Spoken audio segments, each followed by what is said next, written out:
महामंत्र की जय, जगत गुरु श्री प्रपाद की जय। Thank you so much.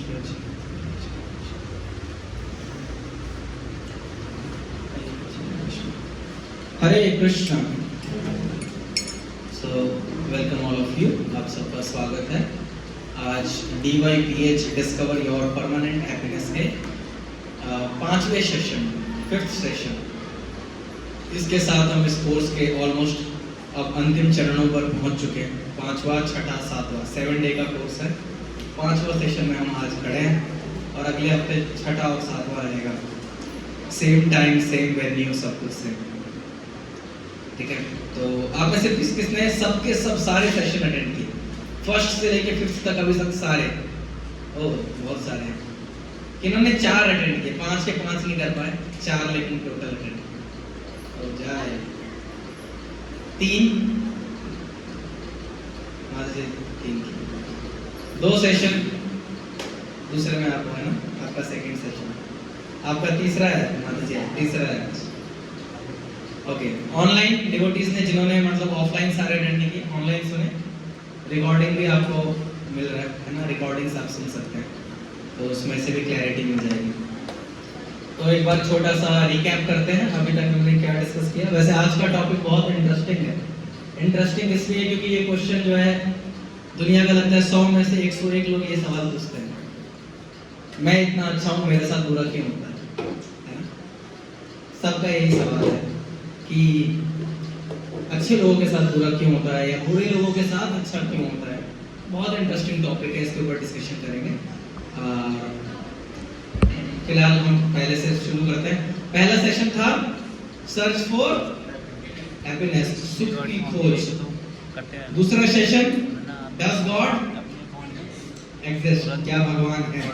तीसरा सेशन हु इज गॉड, कौन है वो भगवान। थर्ड सेशन, 4th सेशन कल हमने डिस्कस किया, क्या था कल का सेशन? कल ही आप अटेंड करके गए। कल का सेशन क्या था? हु एम आई, यही भूल गए। सेशन क्या था वही भूल गए। हम ये कैसे भूलेंगे? तो कौन है हम? कौन बताना चाहेंगे? आत्मा है हम। और किसके से? नित्य दास। किनके? भगवान के। यस। तो पूरी आइडेंटिटी हमारी क्या है? आई एम सोल, मैं आत्मा हूँ। ये आधी आइडेंटिटी है। पूरी आइडेंटिटी क्या है? I am soul servant of Krishna, मैं आत्मा हूँ भगवान का नित्य दास। मैं भगवान का नित्य दास हूँ। ये जानना बहुत आवश्यक है कि हम कौन हैं। क्यों जानना जरूरी है? कल हमने पहले सबसे पहला क्वेश्चन हमने कल यही उठाया था कि क्यों ये जानना जरूरी है कि मैं कौन हूँ। कौन बताएंगे आज क्यों ये जानना जरूरी है कि मैं कौन हूँ? कल सबसे पहला क्वेश्चन हमने यही डिस्कस किया था। बताइए क्यों ये जानना जरूरी है कि मैं कौन हूँ। क्या करेंगे जानकर? अगर मान लो अपने बारे में नहीं भी पता होगा तो चल जाएगी जिंदगी। बताओ बताओ बताओ। तो बताइए क्यों जरूरी है अपने आप को जानना। तो कल के सेशन का फिर क्या क्रक्स पता चलेगा ना कि क्यों जरूरी था कल का सेशन। बताओ बताओ, बताइए बताइए बताइए, कौन है? यस यस, मुझे आप बताएंगे? चखते हैं। एक आप खुलेंगे ना, फिर बाकी सब धीरे धीरे खुलेंगे। हरे कृष्ण। प्रभु अपने को जानने इसलिए जरूरी है कि ये समझना बहुत जरूरी है कि ईश्वर से वास्तव में हमारा संबंध है और हम इस दुनिया में क्यों हैं। हमारी जो रियलिटी है वो ये है कि हम प्रभु के अंश हैं और हमारी जो स्वाभाविक पहचान है वो ये है कि हम उनके नित्य दास हैं। और ये जानने इसलिए जरूरी है तभी संबंध, तभी हमें संबंध मालूम पड़ेंगे और संसार में आना है मतलब समझ आएगा कि वास्तव में हमें यहाँ पे क्यों आना। ठीक है, उद्धार भी तभी। ठीक है। और कोई आंसर? बहुत अच्छा गुरु जी ने बताया कि जब तक हम पहचानेंगे नहीं हम कौन है तब तक हम उस संबंध भगवान के साथ अपना स्थापित नहीं कर पाएंगे। और कोई प्रैक्टिकल और कुछ क्यों पता करना चाहिए कि मैं कौन हूँ? रियलिटी नहीं। ओके, कल हमने एक एग्जाम्पल डिस्कस किया था कि एक बच्चा अगर मेले में खो जाता है, याद है वो एग्जाम्पल? किस किस को याद है? हमने एक बच्चा खो गया था, नीली जीन्स पहनी थी, माता पिता का नाम नहीं बता पा रहा था, अपना भी नाम नहीं बता रहा था, याद है वो एग्जाम्पल, याद है ना? तो उनको क्या चैलेंज आ रहा था पुलिस वाले भैया को, ढूंढ ही नहीं पा रहे थे क्योंकि बच्चे को खुद का भी नाम नहीं पता, बता नहीं पा रहा, डरा हुआ है, और साथ के साथ मम्मी पापा का भी कुछ खास डिटेल उसको पता नहीं है। तो फिर पुलिस वाले को क्या दिक्कत आ रही थी, वो सही जगह उनको पहुंचा नहीं पा रहा था। तो वो अनाउंस कर रहे थे बच्चे ने नीली जीन्स पहनी है, माथे पे तिलक लगा रखा है। तो हमने फिर डिस्कस किया कि अगर इस बच्चे को अपनी पहचान पता होती तो क्या होता, बहुत ही आसानी से वो अपने माता पिता को ढूंढ लेता या कोई उनको ढूंढ के वहां तक पहुंचा देता। लेकिन जब तक उनको खुद की ही पहचान नहीं पता, तब तक वो अपने माता पिता को कैसे ट्रेस कर पाएंगे, कैसे पहुंच पाएंगे? तो हमने इससे जाना था कि हमारी भी हालत कुछ ऐसी ही है कि नहीं? हमें यही नहीं पता हम कौन है। अधिकतर समय हमें यही सोचने में निकल जाता है। छोटे होते हैं तो लगता है किसी के बच्चे हैं, थोड़े बड़े होते हैं तो लगता है किसी के बाप है, बाद में पता चलता है कि हम कुछ नहीं है। जिसके बच्चे थे उसने भी कुछ नहीं किया, जिसके बेटे थे उसने भी कुछ खास नहीं किया, है ना? पूरी जिंदगी यही सोचने में निकल जाती है कि हम असल में है कौन। इसीलिए कल का सेशन बहुत जरूरी था ये जानने के लिए असल में हम है कौन है। तो सेशन के अंत में हमें पता चला कि हम ये शरीर हैं। बताओ हम शरीर बदलते रहते हैं, तो फिर हम शरीर है या नहीं है? नहीं है। लता माता जी आपको क्या लगता है शरीर? यस, आत्मा है। डर गए तो चलो आत्मा है माता जी तो यस, हम ये शरीर नहीं है, हम इस शरीर के अंदर रहने वाले आत्मा है, हम ये शरीर नहीं है। और वो आत्मा कौन है? भगवान का सर्वेंट, भगवान का दास, भगवान का नित्य दास। हमने इसमें कितना उदाहरण दिया था? बजरंगबली हनुमान जी, है ना? याद है सेशन के एंड में कि हनुमान जी जब जाते हैं माता सीता जी के पास अशोक वाटिका में, तो क्या कहते हैं? माता जी पूछती हैं आप कौन हो? हनुमान जी क्या कहते हैं? मैं हनुमान हूँ, मैं बंदर हूँ, ऐसा कहते हैं, मैं श्री राम का दास हूँ। तो एक जो भक्त होता है वो हमेशा अपनी स्वाभाविक स्थिति में रहता है कि मैं ये शरीर नहीं हूँ, मैं आत्मा हूँ, मैं भगवान का नित्य दास हूँ। तो अगली बार से खासकर टेंपल में हमसे जब भी कोई पूछता है हु आर यू, तो हम क्या कहेंगे? हाँ, मैं भगवान का दास हूँ, है ना? प्रभु जी मेरा ये नाम है, वैसे मैं भगवान का दास हूँ। ठीक है, ये बहुत अच्छा आंसर होता है, कंप्लीट आंसर है। तो हमने कल जाना हम कौन है। अब ये जानना जरूरी है, ये तो पता चल गया कि हम कौन है, भगवान के हैं, भगवान के दास हैं। और इससे पहले के 4 सेशन में हमने ये भी जाना कि भगवान कौन है, भगवान कहाँ है, भगवान कैसे हैं।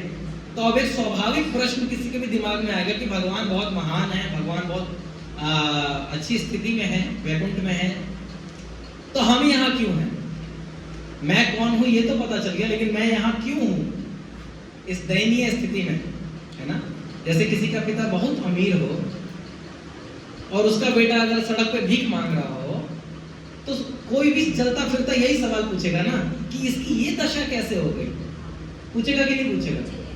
अगर अंबानी का बेटा या अडानी का बेटा या किसी बड़े बाप का कोई अगर सड़क पर भीख मांगता हुआ आपको दिखे तो आपको कि इसको ऐसा क्यों हुआ, है ना? जैसे भगवान राम जी जब जंगल में जा रहे थे वनवास को, तो वनवासी लोग भगवान को देखते थे तो सोचते थे कि एकदम शरीर जो इनका राजकुमार जैसा इतना सुंदर है, ये दर दर क्यों भटक रहे हैं? तो फिर उनको लोग बताते थे ये राजा दशरथ के बेटे हैं।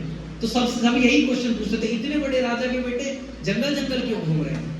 वैसे ही हम लोग जो भगवान मतलब साक्षात भगवान के बच्चे हैं, भगवान कह रहे हैं ममे वांश जीव लोके जीव भूता सनातन, ये सारे जीव मेरी संतान है। और भगवान क्या है? षड ऐश्वर्य पूर्ण है। भगवान में 6 के 6 ऐश्वर्य पूर्ण मात्रा में। कौन कौन से ऐश्वर्य है वो? ब्यूटी, सुंदरता, ज्ञान, वेल्थ, लक्ष्मी, बल, बुद्धि हो गया, और वैराग्य और यश। ये षड ऐश्वर्य पूर्ण है भगवान, और उनका हम जो औलाद है, हम क्या कर रहे हैं? भीख मांग रहे हैं। Kind of we are struggling so hard, है ना? व्हाई? तो इसी श्लोक का अगला उत्तर भगवान इसी श्लोक में देते हैं ममे वांश जीव लोके जीव भूत सनातन, ये सब मेरे जीव जितने भी हैं ये सब मेरे अंश हैं। लेकिन व्हाई दे आर स्ट्रगलिंग? मनः षष्ठानि इंद्रियाणि प्रकृति स्थानि कर्षति, ये मन और इंद्रियों की वजह से इस प्रकृति में संघर्ष कर रहे हैं। They are struggling so hard because of the mind and senses, मन और इंद्रियों की वजह से ये संघर्ष कर रहे हैं। इसके बारे में हम आज के सेशन में जानेंगे। Why do bad things happen to good people? अच्छे लोगों के साथ बुरा क्यों होता है? किसको लगता है ऐसा होता है? जो बुरे लोगों के साथ तो बहुत अच्छा हो रहा है जी, ऑडी में घूम रहे हैं वो सब, और गरीब आदमी रेडी खींच रहा है, अच्छा आदमी है और रेडी खींच रहा है, बताओ, रिक्शा चला रहा है। We all feel same way। 100 आदमी खड़े करके 100 को यही लगेगा कि हम बहुत अच्छे आदमी हैं, हमारे साथ बहुत बुरा होगा, अपने लिए, दूसरे के लिए नहीं, है ना। Why do bad things happen to good people? ये क्वेश्चन क्यों उठता है? तो ये क्वेश्चन इसलिए उठता है क्योंकि एक किताब लिखी थी हेरोल्ड एस कुशनर ने, Harold S Kushner, mister Harold ने, वो एक चर्च में, इजराइल के एक चर्च में रबाई थे। जैसे अपने मंदिर में पुरोहित होते हैं ना, पुजारी होते हैं, वैसे ही चर्च वगैरह में कौन होते हैं? फादर होते हैं या रबाई होते हैं, है ना। तो वो सबको ज्ञान वगैरह देते थे, बाइबल पढ़ाते थे। लेकिन उनके बेटे को ना एक बीमारी हो गई। क्या बीमारी होगी? प्रोजेरिया नाम की बीमारी हो गई। प्रोजेरिया नाम की बीमारी में क्या होता है, आपका जो बच्चा होता है ना, उसकी उम्र बहुत तेजी से बढ़ने लग जाती है और वो सिर्फ 14-15 साल तक ही जिंदा रहता है। उतने में ही वो पैदा होते हैं, जवान होते हैं, बूढ़े भी हो जाते हैं और मर जाते हैं। आप में से किसी ने पा मूवी देखे? पा, अमिताभ बच्चन की पा, उसमें बूढ़ा होता है, छोटा बच्चा होता है, फिर वो बूढ़ा भी हो जाता है उतनी जल्दी। इस बीमारी को कहते हैं प्रोजेरिया। क्या कहते हैं? तो ये हेरोल्ड जी के बेटे को ये बीमारी हो गई और वो इतने भगवान के भक्त थे, रहबाई थे मंदिर में, मतलब चर्च में, भगवान की भक्ति करते थे, लोगों को संदेश भी देते थे। लेकिन जब वो अपने सामने अपने बच्चे को इस तरीके से संघर्ष करते हुए देखते हैं तो उनको अपने आप पर, अपनी भक्ति पर ही शक होने लग जाता है, भगवान पर ही शक होने लग जाता है और वो एक किताब लिखते हैं। उस किताब में वो जीसस की 3 क्वालिटीज को डिस्कस करते हैं। जीसस के अंदर, बाइबल में बोला गया है कि जीसस के अंदर 3 क्वालिटी, भगवान के पास 3 क्वालिटी, जैसे हमने कल डिस्कस किया था ना थर्ड सेशन में, कि भगवान के supreme controller, supreme proprietor, supreme enjoyer और सोर्स ऑफ एवरीथिंग। वैसे ही बाइबल में भगवान की 3 मुख्य क्वालिटी बताई है। पहला है ही इज ऑल मर्सीफुल। क्या है? भगवान सबसे ज्यादा करुणामय है, सबसे ज्यादा दयालु है। दूसरा है ऑल पावरफुल, भगवान सबसे ज्यादा शक्तिशाली है, पावरफुल है। और तीसरी क्वालिटी भगवान की बताई है कि ही इज ऑल नोइंग, भगवान जो है वो सब जानते हैं। कल हमने भगवान की एक क्वालिटी डिस्कस की थी कि भगवान क्या है? सर्वज्ञ, ऑल नोइंग। तो बाइबल में भी ये 3 चीजें भगवान के बारे में बताई है कि भगवान ऑल पावरफुल है, ऑल मर्सीफुल है और ऑल नोइंग है। सबसे ज्यादा दयालु, सबसे ज्यादा शक्तिशाली और सबसे ज्यादा जानने वाले, सब कुछ जानने वाले। तो हेरोल्ड जी ने अपनी किताब में बोला कि भगवान के अंदर ये 3 क्वालिटी नहीं हो सकती, इनमें से कोई 2 ही हो सकती है, तीनों क्वालिटी नहीं होगी, क्योंकि उनको भगवान के प्रति गुस्सा है। तो क्या कहते हैं? या तो वो ऑल पावरफुल होंगे, सबसे ज्यादा शक्तिशाली होंगे और ऑल मर्सीफुल भी होंगे, लेकिन ऑल नोइंग नहीं है, सब कुछ जानते नहीं है। वरना जानते होते तो मेरे बेटे के साथ ऐसा क्यों करते? मैं उनका भक्त हूँ, उनके चर्च में इतना प्रचार करता हूँ, इतने लोगों को संदेश देता हूँ। इसका मतलब ऑल पावरफुल हैं, ऑल मर्सीफुल भी हैं, लेकिन ऑल नोइंग नहीं है। या फिर ऑल नोइंग भी होंगे, सब कुछ जानते हैं, और हो सकता है सबसे ज्यादा मर्सीफुल भी होंगे, ऑल मर्सीफुल भी होंगे, लेकिन शायद ऑल पावरफुल नहीं है। जानते हैं, दया भी करना चाहते हैं, लेकिन शायद उनमें उतनी शक्ति नहीं है कि मेरी मदद कर सके। या फिर ऑल पावरफुल भी होंगे, ऑल मर्सीफुल, ऑल नोइंग भी होंगे, लेकिन ऑल मर्सीफुल नहीं होंगे। शक्ति भी है, मेरे बारे में जानते भी हैं कि मैं उनका भक्त हूँ, मेरे बच्चे के साथ इतना बुरा हो रहा है, लेकिन दया ही नहीं है भगवान के अंदर, क्रूर है एकदम। वरना अपने भक्त के साथ ऐसा क्यों करते? और ऐसा करके उन्होंने अपना एकदम जो क्रोध है भगवान के ऊपर, वो उस किताब के अंदर लिखा कि भगवान के अंदर ये। लेकिन क्या भगवान में ये तीनों गुण है या नहीं है? या फिर अच्छे लोग क्यों संघर्ष करते हैं, ऐसा क्यों होता है? उसके बारे में हम आज की क्लास में जानेंगे। ऐसे बहुत सारे सवाल उठते हैं जब वैष्णो देवी को कोई गाड़ी जा रही होती है और बम फट जाता है, न्यूज में आता है, यात्रा में, माता रानी की यात्रा में इतने लोग मारे गए, और सब यही प्रश्न पूछने लग जाते हैं कि बताओ माता रानी ने नहीं बचाया, है ना?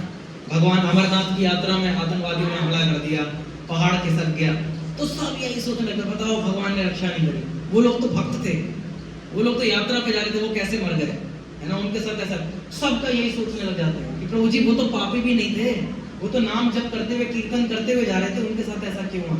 सबके दिमाग में यही सब भगवान के ऊपर कि क्या भगवान दयालु नहीं है, या शक्तिशाली नहीं है, या जानते ही नहीं है कि किसी के साथ क्या हो रहा है या नहीं हो रहा है। ऐसा क्यों होता है कि लोग संघर्ष कर रहे हैं संसार के अंदर? ये हमने डिस्कस किया।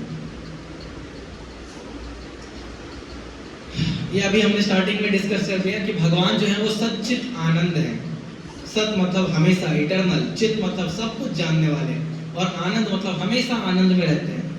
लेकिन हम जीव, हम ना तो सत हैं क्योंकि ये शरीर खत्म हो जाता है ना, मतलब जीवात्मा, आत्मा तो सच्चित आनंद है, लेकिन हम लोग तो मरते रहते हैं ना। हम चित्त हैं, कुछ नहीं जानते, अपने बारे में ही नहीं जानते। कल हमने डिस्कस किया कि कैसे एक माता जी को लिवर सिरोसिस हो रखा है और उनको 2 साल पहले ही पता चला, और तब डॉक्टर ने कहा कि सॉरी हम आपकी मदद नहीं कर सकते।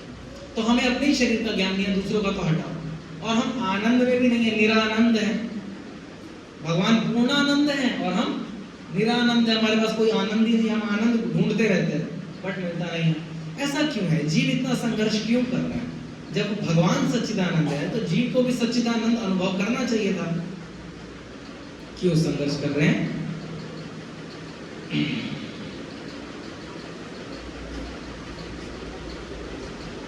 ओके, तो हमने पहले किन की 3 क्वालिटीज डिस्कस करी? बाइबल की। बाइबल में भगवान की 3 क्वालिटीज क्या हैं?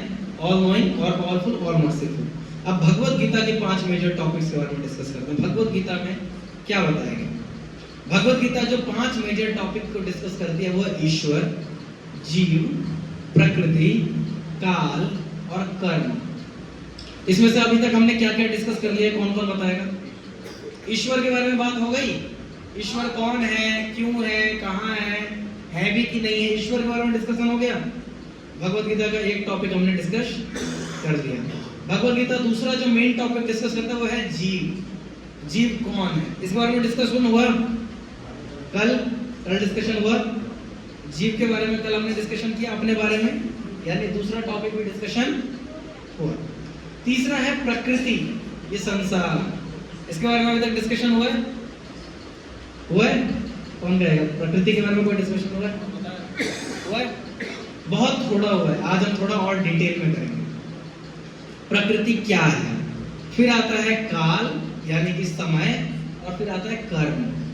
ठीक है, इससे पहले हम डिस्कशन करते हैं कि अच्छी चीजें बुरे लोगों के साथ, मतलब बुरी चीजें अच्छे लोगों के साथ होती है। जैसे उन रेबाई के साथ हुआ, तो रेबाई जो है वो बाइबल पढ़ते हैं, और बट समहाउ उनका भगवान पर अभी उतना फेथ नहीं है, और इसीलिए वो भगवान को क्वेश्चन कर रहे हैं।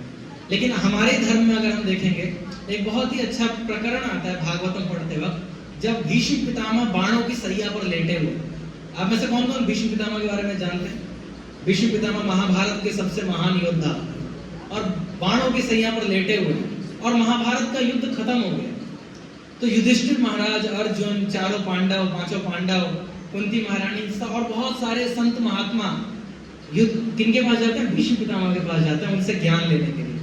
तब भीष्म पितामह सारा ज्ञान देने के बाद युधिष्ठिर महाराज को देखकर कहते हैं कि कितना विडंबना वाली बात है कि आप साक्षात धर्म के बेटे हो, you are the son of Yamraj, आप यमराज साक्षात धर्म के बेटे हो, और आपके भाई भीम है जो स्वयं सबसे ज्यादा शक्तिशाली है, 10,000 हाथियों का बल है, और अर्जुन आपके साथ हैं, गांडीवधारी अर्जुन, जिन्होंने इंद्र को हराया हुआ है, जिन्होंने शिव जी को भी टक्कर दे रखी है, और नकुल सहदेव जैसे 2 आपके प्यारे भाई हैं, धर्म के अनुसार चलने वाले, आपकी सेवा करने वाले, और तब आपको इतना कष्ट भोगना पड़ा। युधिष्ठिर महाराज को कितना कष्ट भोगना पड़ा, और उसका भीष्म पितामह कहता है चलो ये 5 तो फिर भी जीव हैं, हो सकता है फिर भी आप कष्ट भोग लो। आपके तो साक्षात सखा कौन है? श्री कृष्ण। श्री कृष्ण आपके मित्र हैं, और तब आपके साथ इतना कष्ट हुआ, इतना आपको दुख भोगना पड़ा। और उसके बाद वो एक लाइन कहते हैं, क्या कहते हैं, काला परम दुष्करा, काल की गति बड़ी कठोर है, किसी को नहीं बख्शती, है ना। And then it is all by the will of Krishna, ये सब किसकी इच्छा से हो रहा है, कृष्ण की इच्छा से हो रहा है। काला परम दुष्करा, काल की गति कितनी कठोर है, तो ये वो काल है। फिफ्थ, पहले हम प्रकृति की बात करते हैं। प्रकृति क्या चीज है, यानी ये संसार क्यों बना है भगवान ने। अगर हम भगवान के हैं, पहली बात तो भगवान ने हम ही क्यों हैं। तो कभी भी ना एक व्यक्ति को आनंद का आस्वादन करने के लिए उसको क्या चाहिए, प्रेम। क्या चाहिए, प्रेम, यानी लव। किसी ना किसी चीज को या किसी ना किसी व्यक्ति को, किसी भी परिस्थिति को वो प्रेम करता है, पसंद करता है। प्रेम करने के लिए कोई दूसरा व्यक्ति होना चाहिए, खुद से तो हमेशा आप नार्सिसिस्ट नहीं रह सकते ना, कोई दूसरा भी तो होना चाहिए।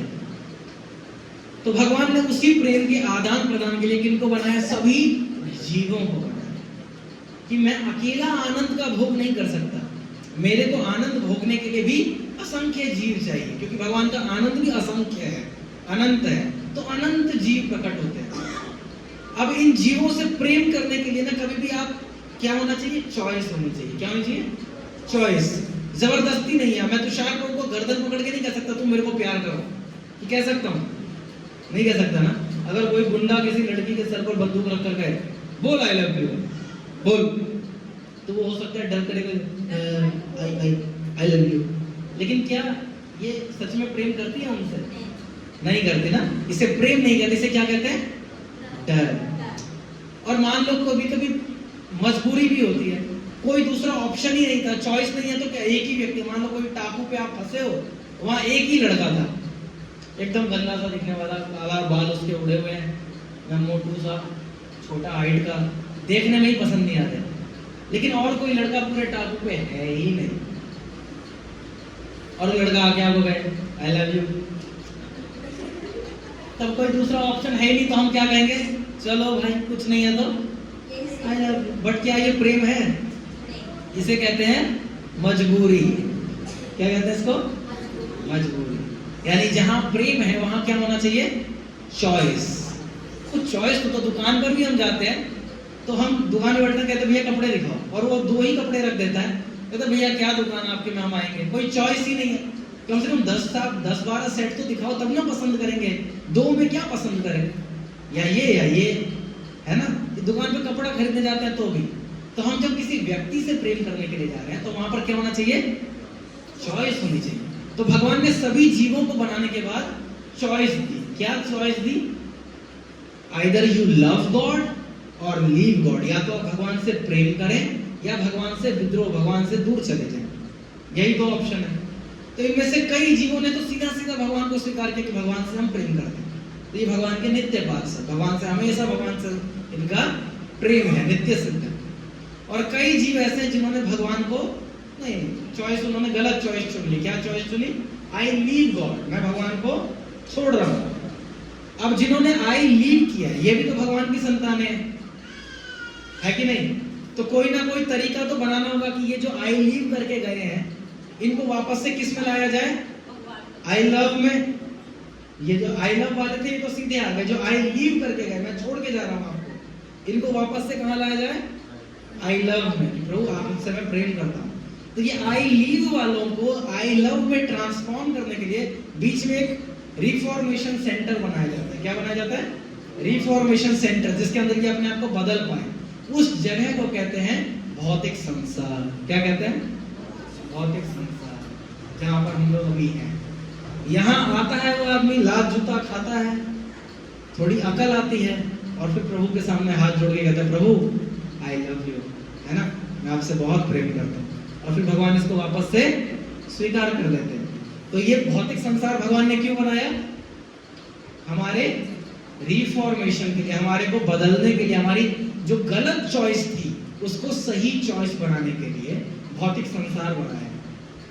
जैसे बच्चे कभी कभी घर में नहीं कहते कि मम्मी मुझे घर घर खेलना है, जैसे इति भी कहती होगी, है ना, मुझे घर घर खेलना है। हम लोग बचपन में 3-4 तकिया एक साथ रख देते थे बेड पे और उसी में खेल लेते थे बच्चे, है ना, घर घर खेलना। तो मम्मी क्या करती है, किचन सेट ला के दे देती है, उसमें कुकर होता है, स्टोव होता है, और सारी चीज़ें होती हैं, वो डॉक्टर का भी आला वाला भी सेट होता है, सब कुछ होता है उसमें। एक बच्चा हस्बैंड बन जाता है, एक बच्चा वाइफ बन जाती है। हस्बैंड कहता है मैं जा रहा हूँ ऑफिस, है ना, तो बच्ची है कहती है आना, टाइम से आ जाना शाम को, मैं डिनर तैयार रखूँगी। ऐसे करके वो आधा एक घंटा खेल लेते हैं। आधे एक घंटे बाद बच्चे को क्या लगती है? भूख। और वो फिर क्या कहता है, मम्मी भूख लग रही है, खाना दो ना। मम्मी कहती क्यों बेटा, तुम्हारे पास तो सब कुछ है, स्टोव है, कुकर है, चूल्हा है, बनाओ। तो नहीं मम्मी भूख लगी है, बच्चा रोता है। तो मम्मी कहती है आजा खा ले, मैं सब खाना फिर उसको देती है। तो हमारी हालत कुछ ऐसे ही है। जब हम भगवान को आनंद करते हुए देखे तो हमने भगवान को क्या कहा, मुझे भी अपना संसार चाहिए, मेरे भी घर हो, गाड़ी हो। तो भगवान सब ने यहाँ इस भौतिक संसार में सबको अपना अपना घर खेलने, घर घर खेल रहे हैं सब अपना। ये मेरा बीवी, ये मेरा बच्चा, ये मेरे दो छोटे छोटे, सब अपने गैस चूल्हा स्टोव वगैरह लेकर घर घर खेल रहे हैं। लेकिन थोड़े थोड़े देर पर ना सबको क्या लगती है, क्योंकि अपने ये जो छोटा छोटा घर घर खेल रहे हैं ना, इससे भी बोर हो जाते हैं। लेकिन कितना कर सकता हूँ, है ना, क्योंकि मैं भगवान तो हूँ नहीं कि हमेशा इसमें आनंद ढूंढूं, नहीं मिलता। फिर हम भगवान के सामने हाथ जोड़ते हैं, अब मजा नहीं आ रहा, now you give me some taste, some mercy. तो वो है।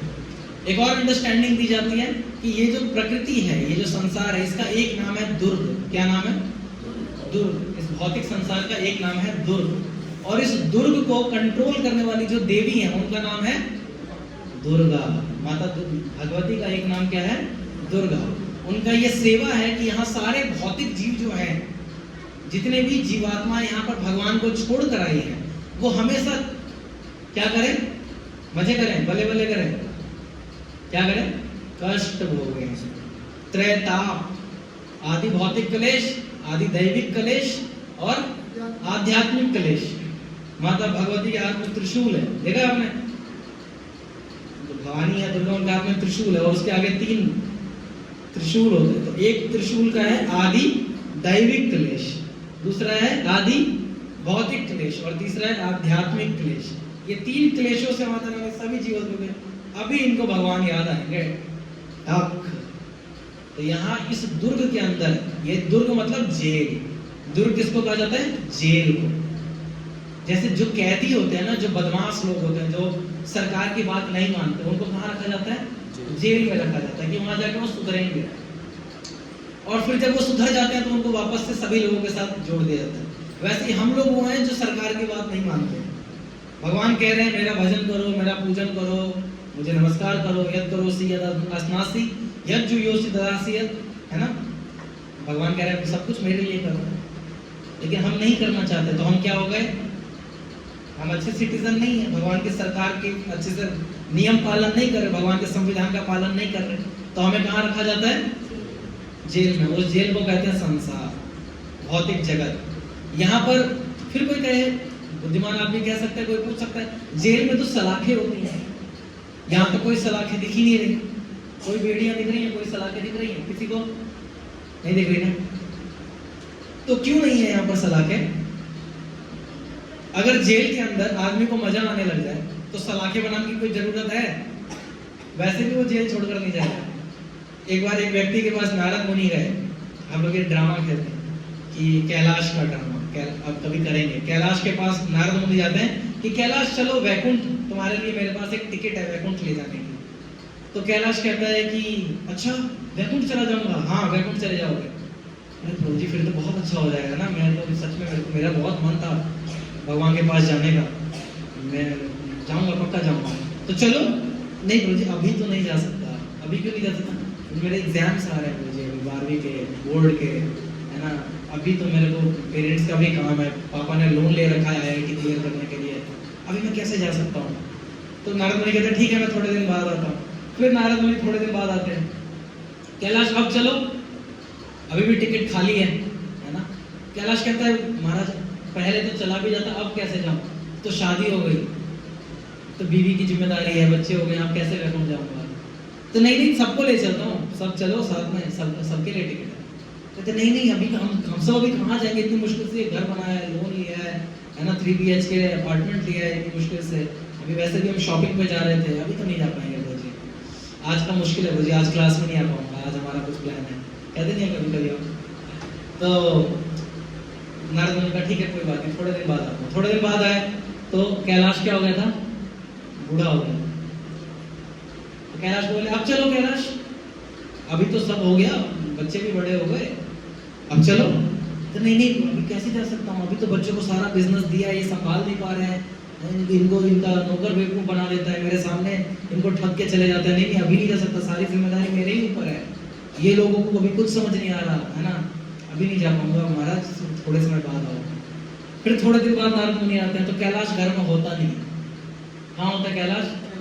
फोटो में। कैलाश चला गया। तो ये हाल है किसका? हम सबका। अब इस जेल के अंदर किसी को सलाखें डालने की जरूरत है? वैसे भी कोई नहीं जाना चाहता, तो इसीलिए यहाँ ओपन रखा गया, मस्ती से सब घूमे, सब सुविधाएं हैं, पेड़ से फल खाओ, पानी है, हवा है, सूरज की रोशनी है, सब यहाँ मस्त है। कष्ट भोग रहे हैं, लात जूता खा रहे हैं, लेकिन फिर भी टेढ़ा है पर यहीं रहूंगा, लात जूता खाऊंगा, यहीं रहूंगा। तो इसीलिए प्रकृति, ये जो मटेरियल जगत है, दुर्ग है, इस दुर्ग में आपको सलाखें नहीं दिखती, कोई भी आपको बेड़ियां नहीं दिखती, लेकिन 3 तरीके की रस्सियां हैं जिन्होंने हमें हमेशा बांध के रखा हुआ है। 3 प्रकार की रस्सियां हैं जिन्होंने हमेशा हमें बांध के रखा है, उन्हें कहते हैं प्रकृति के 3 गुण। क्या कहते हैं? प्रकृति के 3 गुण।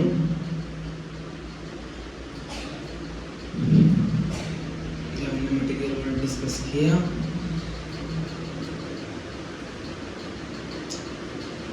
डिस्कस हो रहा है।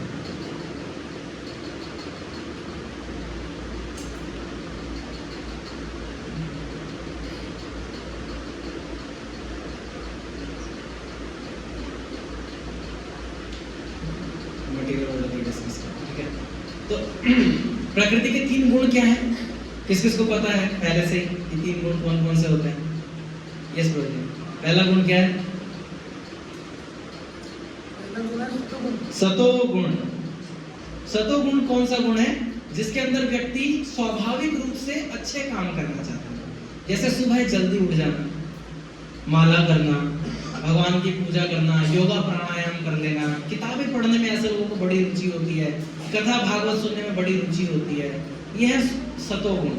सतोगुणी व्यक्ति जो है वो बड़े ही अच्छे कर्म करता है, ठीक है, और सात्विक कर्म करता है, उसे मांसाहार नहीं पसंद, लड़ाई झगड़े से वो थोड़ा बचना ही चाहता है, कहीं लड़ाई हो रहा था तो साइड निकलने का रास्ता ढूंढता है या फिर कुछ बेटर अंडरस्टैंडिंग तक पहुंचने का काम करता है।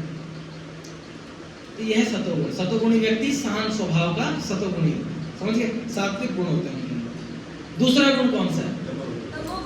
सीधा तमोगुण। दूसरा गुण है रजोगुण। रजोगुण, अभी उसके ऊपर भी आएंगे।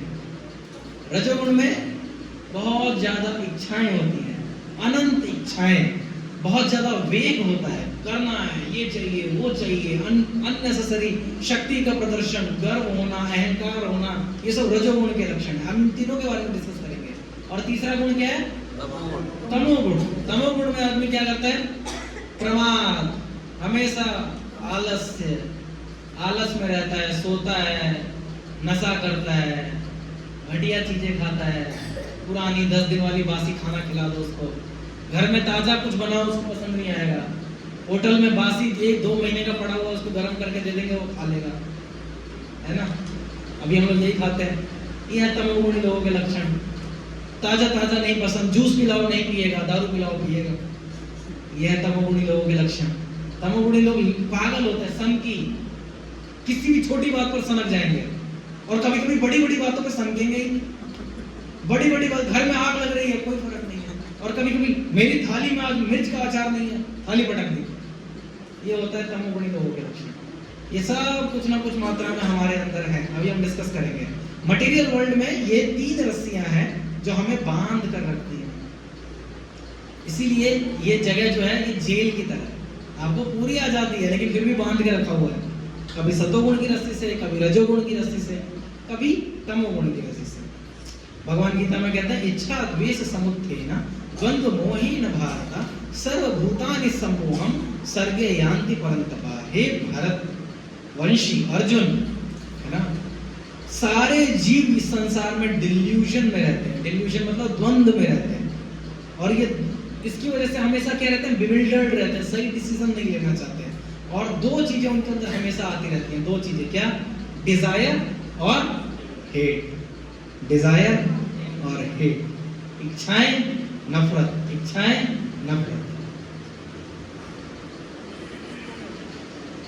फिर इस प्रकृति में कौन कौन रहता है? हम लोग अकेले नहीं रहते इस प्रकृति में, बहुत सारे वो हैं, जीवात्माएं हैं अलग अलग शरीर में। जैसे जेल के अंदर हर तरीके के लोग होते हैं ना, जो मर्डर करके आया है वो भी है, रेप करके आया है वो भी है, किसी ने चोरी किया है, डकैती की है वो भी है। वैसे इस प्रकृति में हर तरीके के कैदी हैं। जो थोड़े अच्छे कैदी हैं वो इंसान के शरीर में है कि अपना जल्दी से भक्ति वगैरह करके निकलें। जो उनसे थोड़े खराब हैं वो जानवरों के शरीर में है, भाई किसी तरीके से प्रसाद पालेंगे, कुछ पालेंगे, अगला जन्म इनको मनुष्य का मिल जाएगा, फिर भक्ति करके निकल लेंगे। उनसे भी जो थोड़े से गए गुजरे, वो पेड़ पौधे हैं, कहीं नहीं जा सकते, एक जगह खड़े, ये भी लेकिन कृपा की याचना करते रहते। कभी कोई भक्त आएगा, अपना हाथ मेरे पेट पे पोंछ देगा, या मेरे पेड़ का कोई पत्ता भगवान को चढ़ा देगा, या मेरा फूल चढ़ा देगा, और तब मैं शायद कभी मनुष्य शरीर ले पाऊंगा। इस संसार में ऐसे कितने लोग हैं? 84 लाख योनियां हैं। कितनी योनियां हैं? 84 लाख योनियां हैं। अब इसका प्रमाण मिलता है इस श्लोक से। जलजा नवलक्षाणि स्थावर लक्षाणि विंशति कृमाणो रुद्र संख्यक्य पक्षिणां दशलक्षणां त्रिशाल लक्षणी पशव चतुर्लक्षाणि मानवः। इतने तरीके के लोग हैं। पानी के अंदर लगभग 9 लाख तरीके की स्पीसीज हैं। पेड़ पौधे और जो चल नहीं सकते स्थावर जीव है वो कितने हैं? 20 लाख। और जो रेप्टाइल्स हैं, रेंगते हैं, वो कितने हैं? 11 लाख। पक्षी नाम यानी बर्ड्स कितनी हैं? 10 लाख। और पशव यानी कि जानवर कितने हैं? 3 लाख। और मनुष्य कितने हैं? 40,000, 0.4 मिलियन, 40,000। ठीक है, 40,000 प्रकार के, अलग अलग प्रकार के मनुष्य पाए जाते हैं। ठीक है, जैसे भारत के जो मनुष्य हैं और जो अफ्रीका के मनुष्य हैं, ये दोनों अलग हैं शास्त्रों के हिसाब से। चेतना के स्तर पर जो स्पीसीज है वो बांटी हुई है शास्त्रों में। मॉडर्न साइंस जो है वो अलग तरीके से स्पीसीज को बांटता है, जाति या योनियों को बांटता है, लेकिन जो शास्त्र है उन्होंने अलग तरीके से बांटा है। तो टोटल कितने निकलते हैं? इन सबको जोड़ देंगे तो कितने निकलेंगे? 84 लाख। मानव 0.4 मिलियन हो गया, 4 लाख हो गए ना, सॉरी 40,000 हो गए। 4 लाख तरीके के मनुष्य हो गए, 4 लाख। तो टोटल 84 लाख प्रकार के जीव हैं शास्त्रों के हिसाब से। और ये 84 लाख प्रकार के जीव असंख्य हैं, क्योंकि हर एक योनि में कितने जीव होंगे। और वो सब यहाँ क्या कर रहे हैं? स्ट्रगल कर रहे हैं, सब यहाँ संघर्ष कर रहे हैं। बहुत संघर्ष करने के बाद, इन सारी 84 लाख योनियों में संघर्ष करने के बाद कौन सा शरीर मिलता है? मनुष्य का शरीर मिलता है। लेकिन अगर उस मनुष्य के शरीर में हमने भक्ति नहीं करी, भगवान की शरणागति नहीं चुनी, तो फिर वापस से क्या होता है? वही सर्कल शुरू होने लग जाता है। वही सर्कल ये बिल्कुल वैसा ही है जैसे कि एक अंधे आदमी को एक गोल जेल के अंदर बंद कर दिया जाए, और उस जेल में सिर्फ एक ही खिड़की है छोटी सी जिससे बाहर निकल सकते हो, और वो अंधा आदमी को उस अंधी गुफा में आपने फेंक दिया। अब वो कैसे बाहर निकलेगा? हाथ से टच कर सकते है ना, हाथ कहाँ है, छेद कहाँ है, छेद कहाँ है। तो हर एक योनि में, हर एक 84 लाख योनि में हम संघर्ष कर रहे हैं। लेकिन जब मनुष्य जीवन यानी वो खिड़की आती है बाहर निकलने की, तो पीठ खुजलाने लग जाती है ना। और हम फिर से उस खिड़की को छोड़कर फिर से 84 लाख। ये पीठ की खुजली क्या है बताओ? वो है सेंस ग्रेटिफिकेशन। क्या है? इंद्रिय भोग। प्रभु जी अगले जीवन भक्ति करेंगे क्या? इसी समय सबने आतंक मचाया हुआ है, माला करो, माला करो, माला करो, क्लास में आओ, क्लास में आओ, क्लास में आओ, कीर्तन करो, क्लास यात्रा में चलो, ये करो, वो करो। अगले लाइफ में करेंगे, कोई भागा थोड़े जा रहा हूँ। आप ही तो कह रहे हो पुनर्जन्म होता रहता है, अगली बार करूंगा, अगले पुनर्जन्म में पूरा ट्राई मारूंगा, इस बार खाओ पियो ऐश करो, है ना। इसे कहते हैं खुजली। प्रभुपाद जिसको कहते हैं इचिंग सेंसेशन, ये सिर्फ खुजली है वो। लेकिन जब तक वो खुजाता है तब तक वो खिड़की, और फिर से वो अरे अरे अरे कहाँ फंस गया ढूंढता है। ये 84 लाख योनियों में संघर्ष है।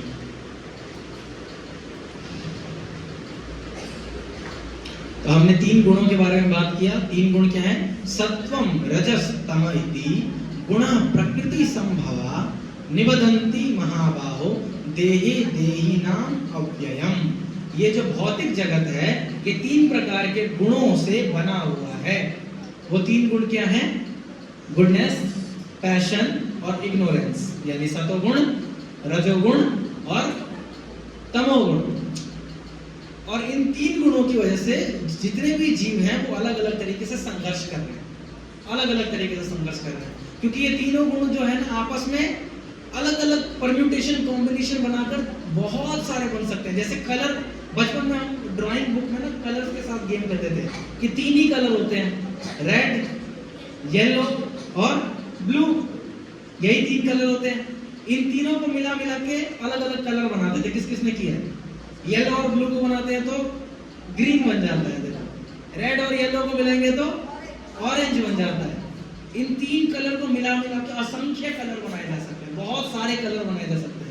सभी कलर इन्हीं 3 रंगों से जुड़ जुड़ के बनते हैं। वैसे ही सभी जीव को जितने भी आप यहाँ शरीर बनते हुए देखते हो ना, किसी का अलग चेहरा है, कोई ऋतिक रोशन लग रहा है, कोई शाहरुख खान लग रहा है, ये सब 3 प्रकार के गुणों से बन रहे हैं। सतोगुण, रजोगुण और तमोगुण। ये गुण हर किसी के अंदर है, किसी में ज्यादा, किसी में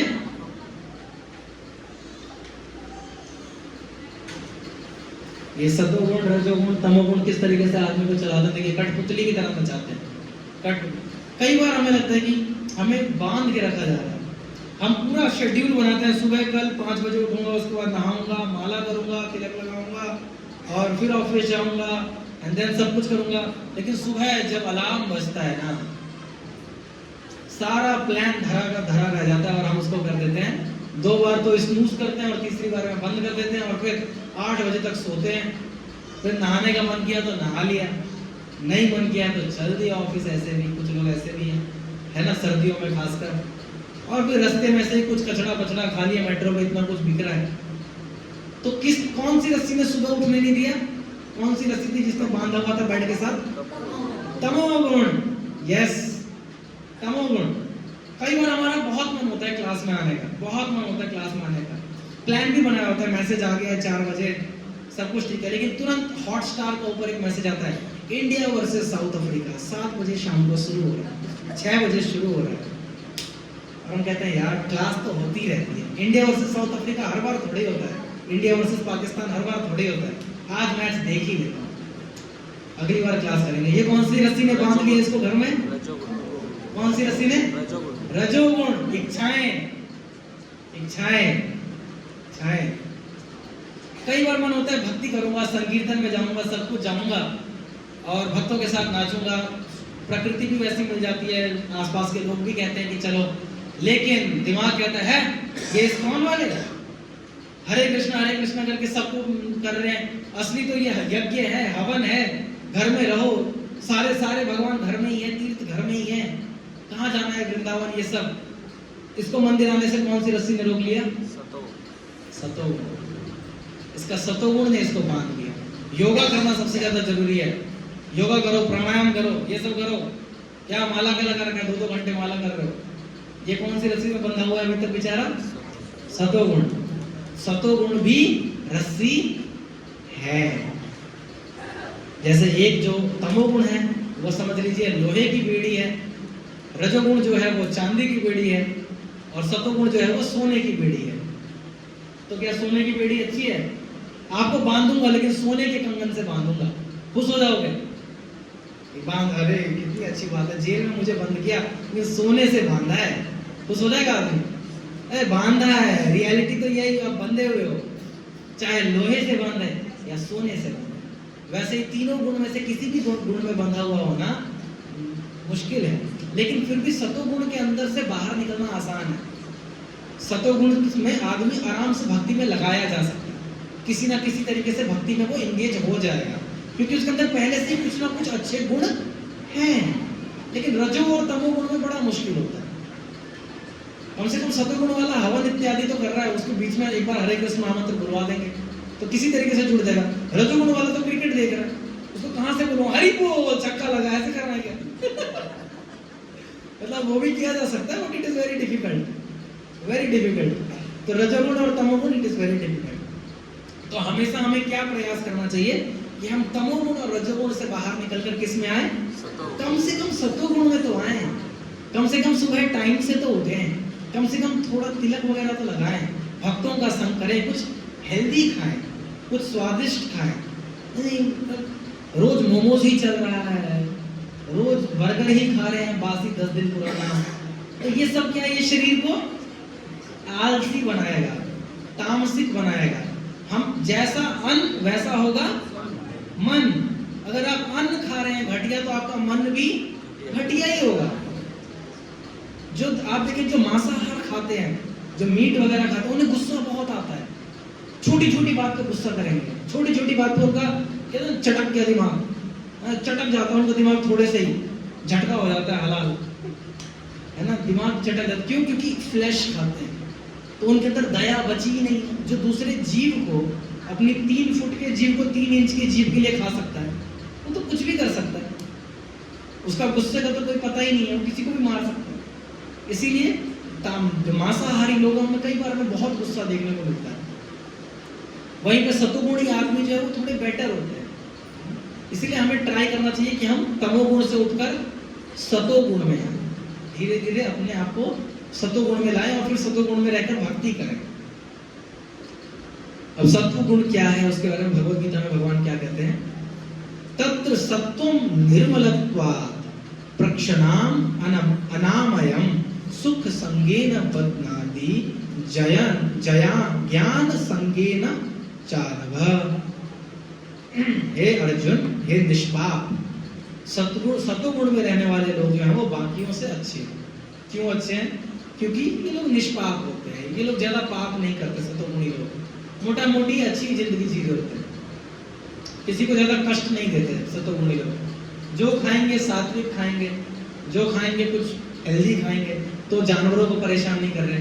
जब कुछ बोलते भी हैं तो वो शब्द बड़े ही मधुर होते हैं, बहुत ही अच्छे तोल कर बोलते हैं शब्दों को, तो किसी को वाणी से भी कष्ट नहीं पहुंचाते और किसी को भी मानसिक रूप से भी कष्ट देने से बचते हैं। तो ये लोग निष्पाप होते हैं, मोटा मोटा ये लोग पाप नहीं करते। फिर इसीलिए ये ज्ञान और आनंद का ही हमेशा भोग करते हैं, इसी में रहते हैं, हैप्पीनेस एंड नॉलेज। हमेशा हैप्पीनेस एंड नॉलेज के लिए ही क्रेव करते हैं कि सुख होना चाहिए और ज्ञान होना चाहिए। दे आर, तो ये इन दोनों में कंडीशन है।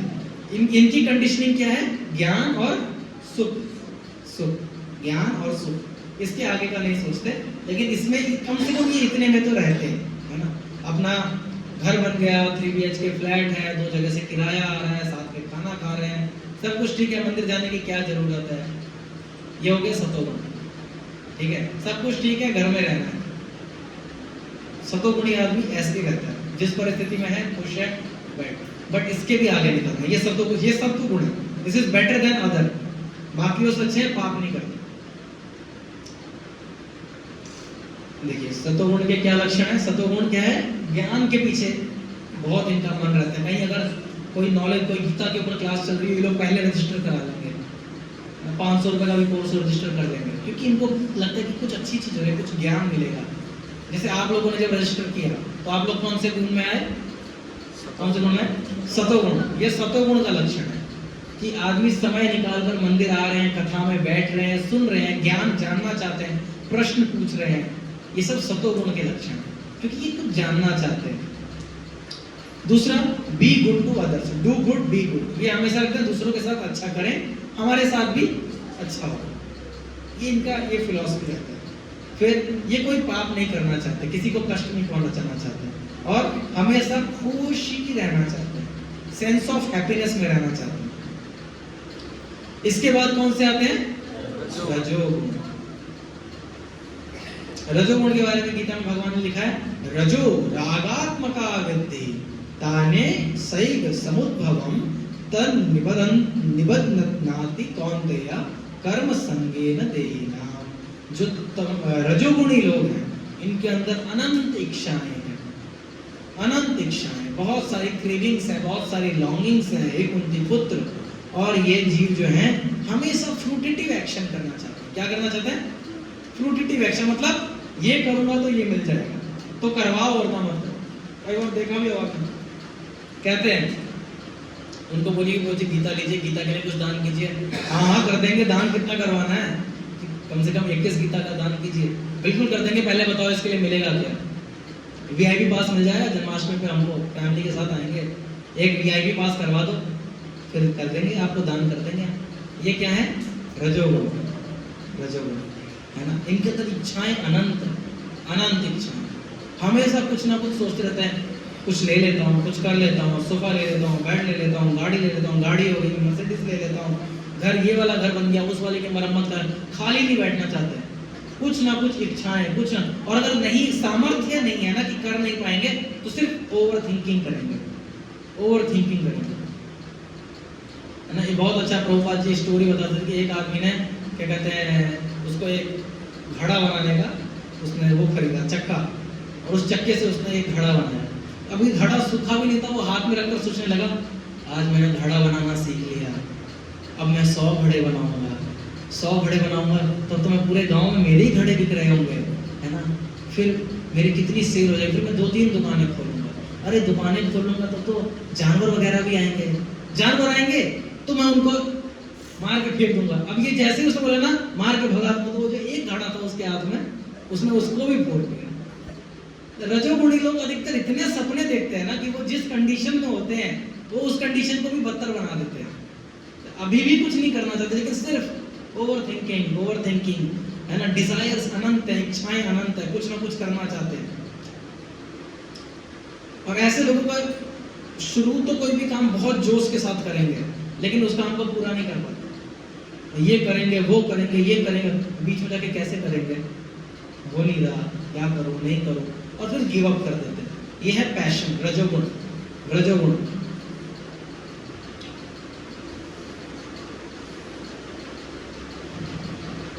एक ऑपोजिट जेंडर के प्रति अट्रैक्शन, ये भी रजोगुण, सब रजोगुण। तगड़ा तगड़ा खाने का मन, आज ये खा लेता हूँ, आज वो खा, सुबह समोसा खाया, रात को ब्रेड पकौड़ा खाना है। कई बार पेरेंट्स भी कहते हैं, भाई तुम कितना, तुम्हारा मन कितना भागता है, अभी तुमने चिप्स खाया, उसके बाद बिस्किट खा रहे हो, उसके बाद तुम ये खाओगे। ये है रजोगुण। रजोगुण में क्या है? आदमी का मन हमेशा भागता रहता है, और किस तरीके से मैं भोग लूं इस संसार को, ये रजोगुण है। रजोगुण में क्या है? अनलिमिटेड डिजायर्स, फ्रूटिटिव एक्टिविटी, और अपोजिट जेंडर यानी मैन और वुमेन के प्रति अट्रैक्शन, है ना। ये लड़की अच्छी, वो लड़का अच्छा, ये बढ़िया, वो बढ़िया, ये सब रजोगुण। I want what I want when I want, मुझे चाहिए जो मुझे चाहिए, जब मुझे चाहिए तभी मिलेगा। और हमेशा फ्रूटिटिव एक्शन करेंगे कि कर्म कांड, कोई भी काम करने से पहले इनके दिमाग में एक FM रेडियो चलता है, उस FM का नाम है WIIFM, words in it for me. इसके अंदर मेरे लिए क्या है, इसको करने से मुझे क्या मिलेगा, है ना। ऑप्शन जैसे मम्मी दे रही है बेटे को, बेटा 3 लड़कियों की फोटो आई है, एक काली है, एक गोरी है, और एक जो है नॉर्मल है। जो काली है उसके पास पैसा बहुत है, जो गोरी है एकदम गरीब है, जो नॉर्मल है वो सोचो है। रजोगुणी आदमी क्या सोचता है? काली वाली से शादी कर लेता हूँ, पैसा हो जाएगा, फिर काली वाली को मार दूंगा, गोरी वाली से शादी कर लूंगा। ये है फ्रूटिटिव एक्शन। कुछ करना है, उसके पीछे कारण क्या है, क्यों कर रहा हूँ, ये रजोगुणी आदमी। अब कौन सा गुण बचा? तमोगुण। तमोगुण आदमी क्या सोच के बारे में भगवान क्या कहते हैं?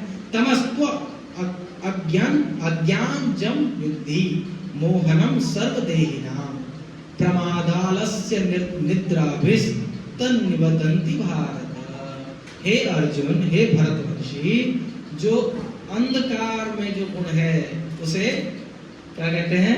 तमोगुण, मोड ऑफ इग्नोरेंस।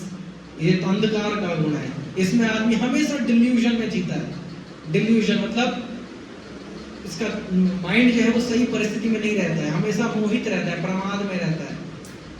और इसका रिजल्ट क्या है? इस कारण बस ऐसी स्थिति में होने की वजह से हमेशा पागलों की तरह बिहेव करता है, गलत हरकतें करता है, और सोना इसको बहुत पसंद है। सोते रहने दो इनको बस, है ना। और इस वजह से जीव जो है वो बंधा रहता है। तमोगुण के लक्षण क्या है? प्रमाद, मैडनेस, पागल है। अभी बताया मैंने, चमक जाते हैं थोड़ी थोड़ी बात पर, है ना। वाइफ पूछ रही है खाना कैसा बना है, वो थाली पटक देगा, खाना बना के दिया, एहसान कर दिया, पूछ रहे क्या बना है नहीं बना है, थोड़ी थोड़ी बात पर सनक जाएंगे, साइको, किसी भी बात पर गुस्सा हो जाएंगे, बात कुछ नहीं होगी, है ना। ये होता है मैडनेस, ये तमोगुण के लक्षण है। तमोगुण में आदमी इसी तरीके से रिएक्ट करता है। दूसरा तमोगुणी व्यक्ति क्या है? लेजी, आलसी, कुछ करना नहीं चाहता, सोते रहने दो, पड़े रहने दो, अखबार पढ़ते रहने दो, है ना, बैठे हुए हैं, मोबाइल स्क्रॉल किए जा रहे हैं। इंस्टाग्राम ऐसा लग रहा है खत्म हो जाएगा, लेकिन इनका उंगली नहीं रुकेगा, कुछ ना कुछ रील देखते रहो, समझ भी नहीं आ रहा है क्या चल रहा है, बस इसे कहते हैं ब्रेन रॉट। क्यों कर रहे हो? फोन क्यों चला रहे? क्या करो, कुछ कह ही नहीं कर रहे,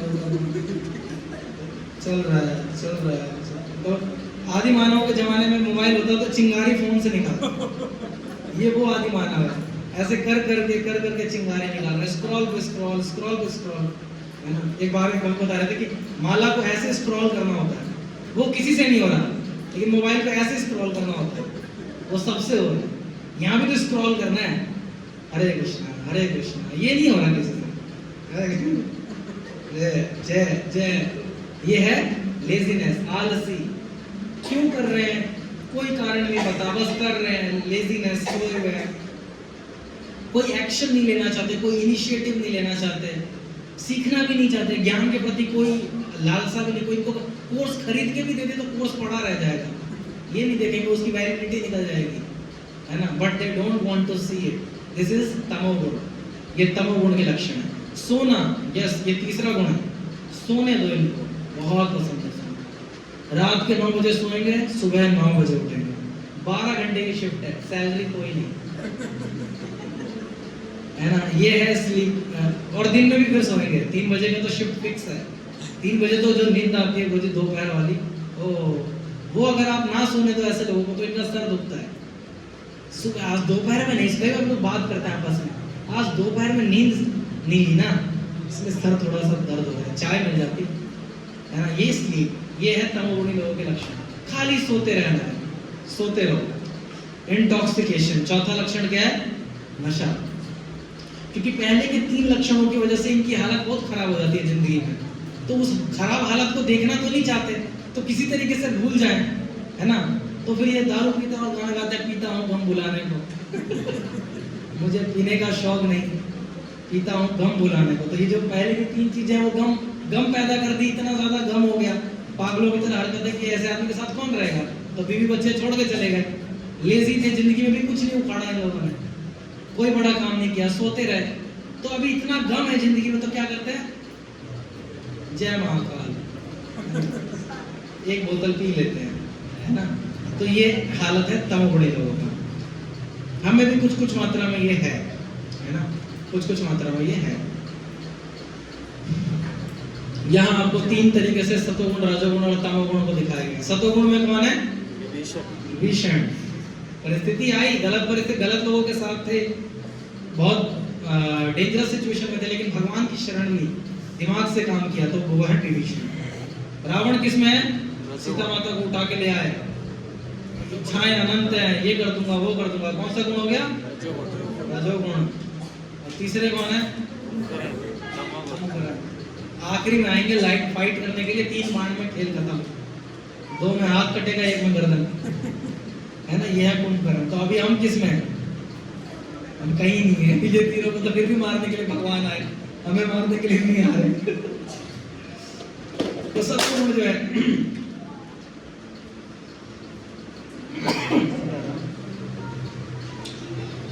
तो गुडनेस का क्या है? गुडनेस को कैसे बढ़ा सकते हैं? प्रभु जी कोई कहेगा कि सतोगुण को बढ़ाना है, सतोगुण को कैसे बढ़ाएं? तो सतोगुण के लक्षण क्या बताएं? आयु, सत्व, बल, आरोग्य। ऐसा भोजन करना चाहिए जिससे आपका आयु बढ़े, हृदय आपका निर्मल हो। आयु बढ़ने वाला भोजन कैसा, कौन सा होता है? सफोला गोल्ड की तेल में खाओ, आपकी हेल्थ बनेगी, ऐसा नहीं ना। कौन सा भोजन है आयु को बढ़ाने के लिए? फल फ्रूट हो गए, अच्छा भोजन, सात्विक भोजन, फ्रेश खाना चाहिए। ये नहीं कि सुबह का बना शाम खा रहे हैं, अब शाम को जो बनाया था वो कब खाएं, वो कल खाएंगे। पहले जो है घर में खाना बनता था तो फ्रिज जब नहीं था, जब फ्रिज नहीं था तो लोग ताजा खाते थे। आपको पता है क्यों? क्योंकि खाना खराब हो जाता था तो कौन खाएगा, तो वो गाय को दे देते थे और खुद के लिए ताजा खाना बनाते थे। लेकिन जब से ये फ्रिज आया है, 4-4 दिन का खाना, 4 दिन पहले मटर पनीर बनाई, एक साथ 10 आदमी का बना दिया, घर में लोग 2 रहते हैं, 5 दिन तक वही खा सकते। फ्रिज में रख रहे हैं, निकाल रहे हैं, फ्रिज से माइक्रोवेव, माइक्रोवेव से फ्रिज, फ्रिज से माइक्रोवेव, माइक्रोवेव से फ्रिज, फ्रिज से माइक्रोवेव, यही चल रहा है। गरम करो ठंडा करो, गरम करो ठंडा करो, है ना? तो ये है हाल। ये क्यों होता है? क्योंकि हम तामसिक खाना खाते हैं, उस वजह से हमारी आयु कम हो जाती है। इसलिए आजकल लोग कम जी रहे हैं, क्योंकि बहुत बासी बासी खाना खाते हैं। कभी बासी खाना नहीं खाना चाहिए। लोग उल्टा सीधा लॉजिक है, बासी रोटी खाने से डायबिटीज कंट्रोल रहती है। ये कहाँ का लिखा है, कौन से ग्रंथ में लिखा है बासी रोटी खाओगे? एक बार एक माता जी ने मुझे लॉजिक बताया, मुझे बासी खाने से तमोगुण डायबिटीज कंट्रोल हो जाएगी। जहर खा लो बासी, सारे डायबिटीज कंट्रोल हो जाएंगे। बासी रोटी खाने से डायबिटीज कंट्रोल कहाँ से हो सकता है? कहीं इसका कोई प्रमाण नहीं है। लेकिन लोग सात्विक भोजन, उनको कोई बोले कि माता जी सात्विक खाने से तो होती ही नहीं है, कंट्रोल करने की जरूरत ही नहीं पड़ेगी, आपको डायबिटीज ही नहीं होगा, सात्विक खाओ। तुरंत अभी जो बनाया वो एक घंटे भगवान को भूख लगाया, खा लो, दैट्स इट। और उतना ही बनाओ जितना खाओगे, और अच्छी चीजें बनाओ। कभी किसी को मार के और फिर उसको अपना खाना मत बनाओ, है ना? मांस नहीं खाना चाहिए, नेवर ईट फ्लैश। मांस खाने से जो लोग कहते हैं कि बॉडी बनती है, शरीर बनता है, सब कुछ बन जाएगा उनका एक चीज नहीं बनता, आयु। तो कम आयु में ही बॉडी लेके मर जाते हैं। और परेशानी किनको होती है? जो उनको उठाते हैं। शरीर तो इतना भारी कर लिया है, जिया नहीं, है ना?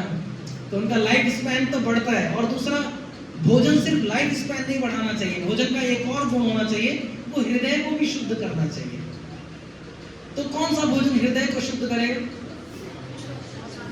सात्विक नहीं, सात्विक थोड़ा सा ही सही आंसर है, इससे भी बेटर करना चाहिए। क्या होना चाहिए? वो भोजन भोग लगाना चाहिए, भगवान को अर्पण करना चाहिए। तब वो भोजन क्या बन जाता है? प्रसाद। प्रसाद का बड़ा महत्व है। प्रसाद खाने से आपका हृदय निर्मल हो जाता है। प्रसाद इतना शक्तिशाली है, प्रसाद आपकी सारी इच्छाओं को पूरा कर सकता है, इतना बल है प्रसाद के अंदर। और साथ के साथ आपकी जितनी भी बुरी आदतें हैं, बुरी टेंडेंसी है, प्रसाद उनको खत्म कर देता है। इसीलिए भक्ति विनोद ठाकुर कहते हैं, जीवे पहले विषय शाग में। सबसे पहला जो अपने शरीर में जो सबसे मुश्किल इंद्रिय है, जिसको जीत पाना सबसे मुश्किल है, वो कौन सी इंद्रिय है? जीव। सबसे पहले यही बहकती है। तो भक्ति विनोद ठाकुर कहते हैं, जीवे पहले विषय सागर, सबसे ज्यादा विषय सागर में गिराने वाला इंद्रिय है जीव। इसके लिए भगवान क्या कहते हैं? कृष्ण बड़ो दयामय। लेकिन भगवान बड़े दयामय है। क्या किया भगवान ने? स्वप्रसाद अन्य दिलो भाई, अपना प्रसाद सबको देने की। इस जीव को कैसे जीत सकते हो? प्रसाद डालो इसके ऊपर, ये जीव आप जीत लोगे। प्रभुपाद जी ने एक स्टेटमेंट कही है, प्रभुपाद जी ने कहा है कि a person can become liberated by just doing 2 things, eating prasad and chanting Krishna's name. सिर्फ 2 काम करने से एक आदमी मुक्त अवस्था तक पहुंच सकता है। मुक्त अवस्था तक क्या करना है? प्रसाद खाना है और हरे कृष्णा करना है। जीव पे सिर्फ 2 चीजें चढ़ेंगी, एक भगवान का नाम और एक भगवान का प्रसाद। ये संकल्प लेके भक्तों जीवन जीना चाहिए, है ना? ये संकल्प होना चाहिए। तो इससे क्या होता है? उसका हृदय शुद्ध हो जाता है, बहुत शुद्ध हो जाता है, और सारे दुख खत्म हो जाते हैं प्रसाद पाने से। कोई प्रसाद क्यों पाऊं, बाहर का पाऊंगा? नहीं। गीता में भगवान कहते हैं दूसरी अध्याय में, प्रसादे सर्व दुखानां हानि रस्योपजायते। प्रसाद भगवान की कृपा है। प्रसाद का मतलब होता है भगवान की कृपा। जिसको भगवान की कृपा प्राप्त हो गई, हानि रस्योपजायते, प्रसन्न मन हो, प्रसन्न चेतस हयासु बुद्धि पर्यवतिष्ठते। उसका मन जो, उसकी जो चित्त है वो प्रसन्न हो जाता है और उसकी बुद्धि पराशक्ति में लगती है, भगवान की भक्ति में लगती है, परा तत्व में लगती है। इसीलिए प्रसाद बल देने वाला भोजन होना चाहिए, हेल्थ बढ़ाने वाला चाहिए, जूसी भोजन होना चाहिए, सूखा हुआ नहीं, है ना? हेल्दी भोजन करना चाहिए। अब पैशन में कैसा खाना होता है? पैशन का खाना बताइए, बताइए, बताइए, अभी बच्चे बताएंगे। फेवरेट क्या है? Favourite momos, pizza. देखो इतनी बताइए, इतनी क्या चाहिए? पिज्जा चाहिए, इतनी पिज्जा। देखो हाथ उठा रहे ये सब क्या है? रजोगुण के भोजन है ना। बच्चे जो हैं उनका मन बंदर की तरह होता है, तुरंत इधर से उधर कूदता है, बहुत सारी इच्छाएं होती है, इसलिए रजोगुण को सबसे अच्छा बच्चों में दिखाया जा सकता है। एक जगह रुकते ही नहीं, इधर से उधर, उधर से उधर, उधर से इधर करते रहेंगे। तो ये सारे जितने भी भोजन हैं जो कि बहुत ज्यादा तीखे, बहुत ज्यादा चटक स्वाद वाले, बहुत गर्म, बहुत ज्यादा तेल में बनाने वाले, ये सारे कैसे भोजन होते हैं? रजोगुणी। बहुत खट्टे, बहुत नमक वाले, बहुत गर्म, पंजेंट, हाँ, ये सारे रजोगुणी भोजन है। प्रयास करना चाहिए कि इसको ना खाएं, और ये अगर बहुत सीमित मात्रा में, बहुत सीमित मात्रा में, हफ्ता 2 हफ्ता महीना में कभी मौका लगा तो खा लिए, बट शौक नहीं होना चाहिए कि अभी दिन भी यही, शाम भी यही, रात भी यही, कभी नहीं। दिन शाम रात अच्छा भोजन करना चाहिए। फिर इसके बाद आते हैं तमोगुण का भोजन। तमोगुण के भोजन कौन से हैं? मांस, मछली, अंडा, है ना, लहसुन, प्याज, मार छौंका दे, दाल तड़का, ये उसकी झांसी मारते हैं, वो जो क्या कहते हैं, फोरन डालते हैं, उसका फोरन ही उठता है तो एकदम घर के अंदर पूरा फैल जाता है। पहले हमारे घर में प्याज का वो पड़ता था ना, पूरे घर में वो, किसी के आंसू आ रहे हैं, किसी के नाम बहुत जोरदार छौंका मारती है। कुछ लोगों को उससे किक आता है कि अरे यार आज छौंका तगड़ा लगा, आज की दाल बढ़िया होगी। हाँ, मेरे पापा को बहुत गुस्सा आ जाता था, अरे बताओ तड़का नहीं मारा है पहले।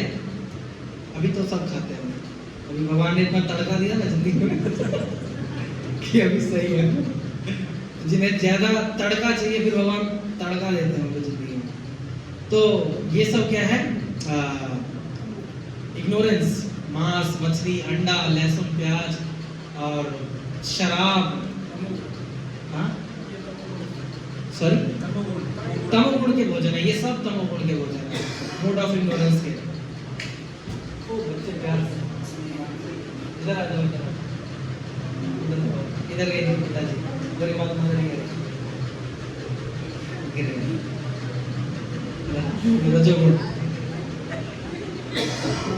तो क्या होता है तमोगुण में? ये ऐसे भोजन करने की वजह से क्या होता है? लेथार्जी आती है। तमोगुणी भोजन करने की वजह से क्या होता है? आलस बहुत आता है। लोग अभी हमने जो पहले क्वालिटीज डिस्कस करी ना, वो क्वालिटीज ऐसा खाना खाने की वजह से आती है।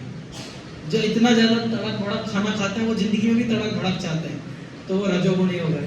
जो इतना घटिया खाना खाते हैं, मांस, मछली, अंडा, तो इनको जीवन में आलस रहता है, हमेशा गुस्सा करना, पागलपंती करना, ये इनका लक्षण है।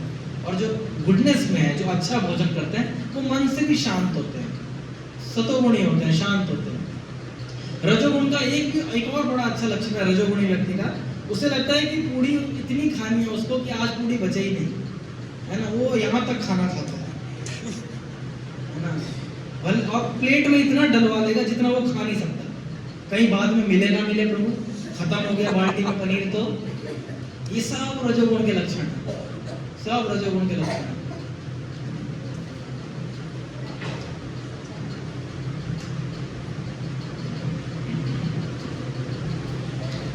तो यहाँ पर भोजन बताया, हमें भोजन कैसा करना चाहिए जो सत्वगुण में हो, जो आयु बढ़ाए, शक्ति दे। यहाँ तमोगुण के भोजन के बारे में, रजोगुण के भोजन के बारे में बताया है, अभी हमने डिस्कस कर लिया। और यहाँ तमोगुण के भोजन के बारे में बताया 17वें अध्याय भगवत गीता के। जीवात्मा इन 3 गुणों की वजह से यहाँ संघर्ष कर रही है। ये तीनों गुण क्यों बताए जा रहे हैं? क्योंकि ये तीनों गुण वो रस्सी थे जिन्होंने आपको यहाँ बांधा था, याद है? क्लास की स्टार्टिंग में उन्होंने की बेट, यहाँ सलाखें नहीं है, यहाँ क्या है? रस्सियां। और वो रस्सियां क्या है? 3 तरह के हैं, सतोगुण, रजोगुण, तमोगुण। उन रस्सियों के बारे में हम अभी बात कर रहे हैं। तो जीवात्मा इन 3 रस्सियों से बंधी हुई है। मुक्त होने के लिए क्या करना होगा? इन तीनों रस्सियों को काटना होगा। कैसे काटेंगे? हरे कृष्णा कृष्णा कृष्णा हरे हरे, हरे राम राम राम हरे। भगवान के नाम का कीर्तन करने की वजह से तमोगुण, रजोगुण, सतोगुण, इन तीनों को लांघ करके आदमी कहाँ पहुंच सकता है?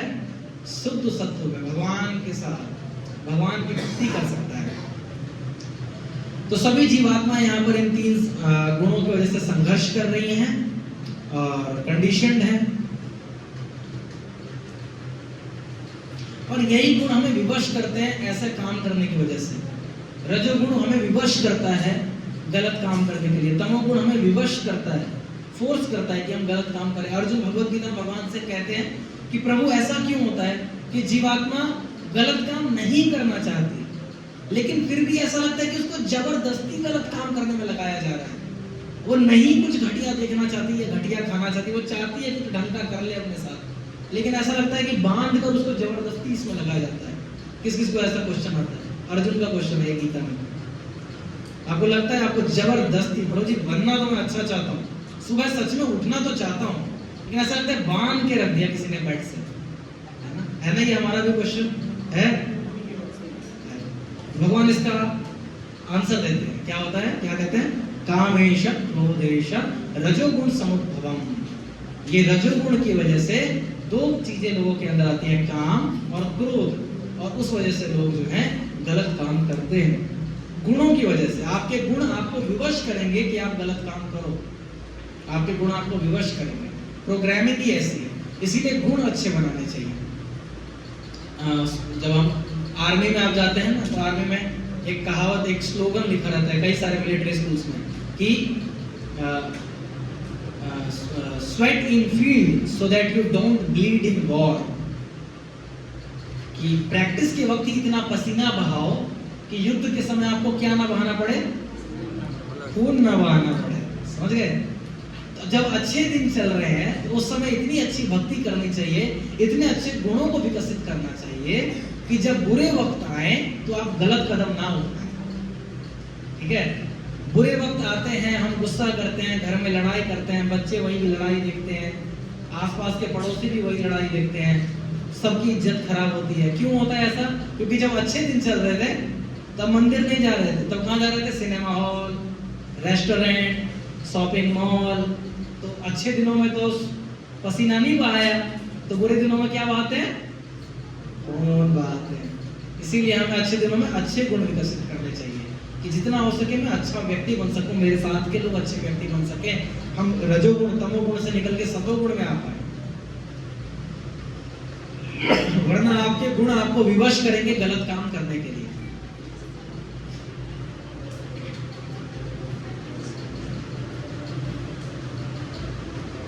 अब आता है कर्म, कर्म का सिद्धांत। तीन गुण ने यहाँ पर बांध के रखा हुआ है, एक और चीज है जिसने आपको बांध के रखा हुआ है, वो क्या चीज है? कर्म। कर्म आपको यहाँ पर बांध के रखते हैं। आप जो भी भगवान गीता में कहते हैं, यज्ञार्थ कर्मणो अन्यत्र लोको अयम कर्म बंधते तदर्थम कर्म कौन्तेय, तदर्थम कर्म कौन्तेय युक्त संग समाचार। कि हे अर्जुन, काम कैसे करो? यज्ञार्थ करो, यज्ञ के लिए कर्म करो, वरना लोको अयम कर्म बंधते। इस संसार में कर्म आपको क्या कर सकता है? बांध सकता है ना? हर ज्ञान में चेन रिएक्शन चलता है। आपने किसी के साथ अच्छा किया, आपके साथ भी अच्छा होगा, आपने किसी के लिए बुरा किया, आपके साथ भी बुरा होगा।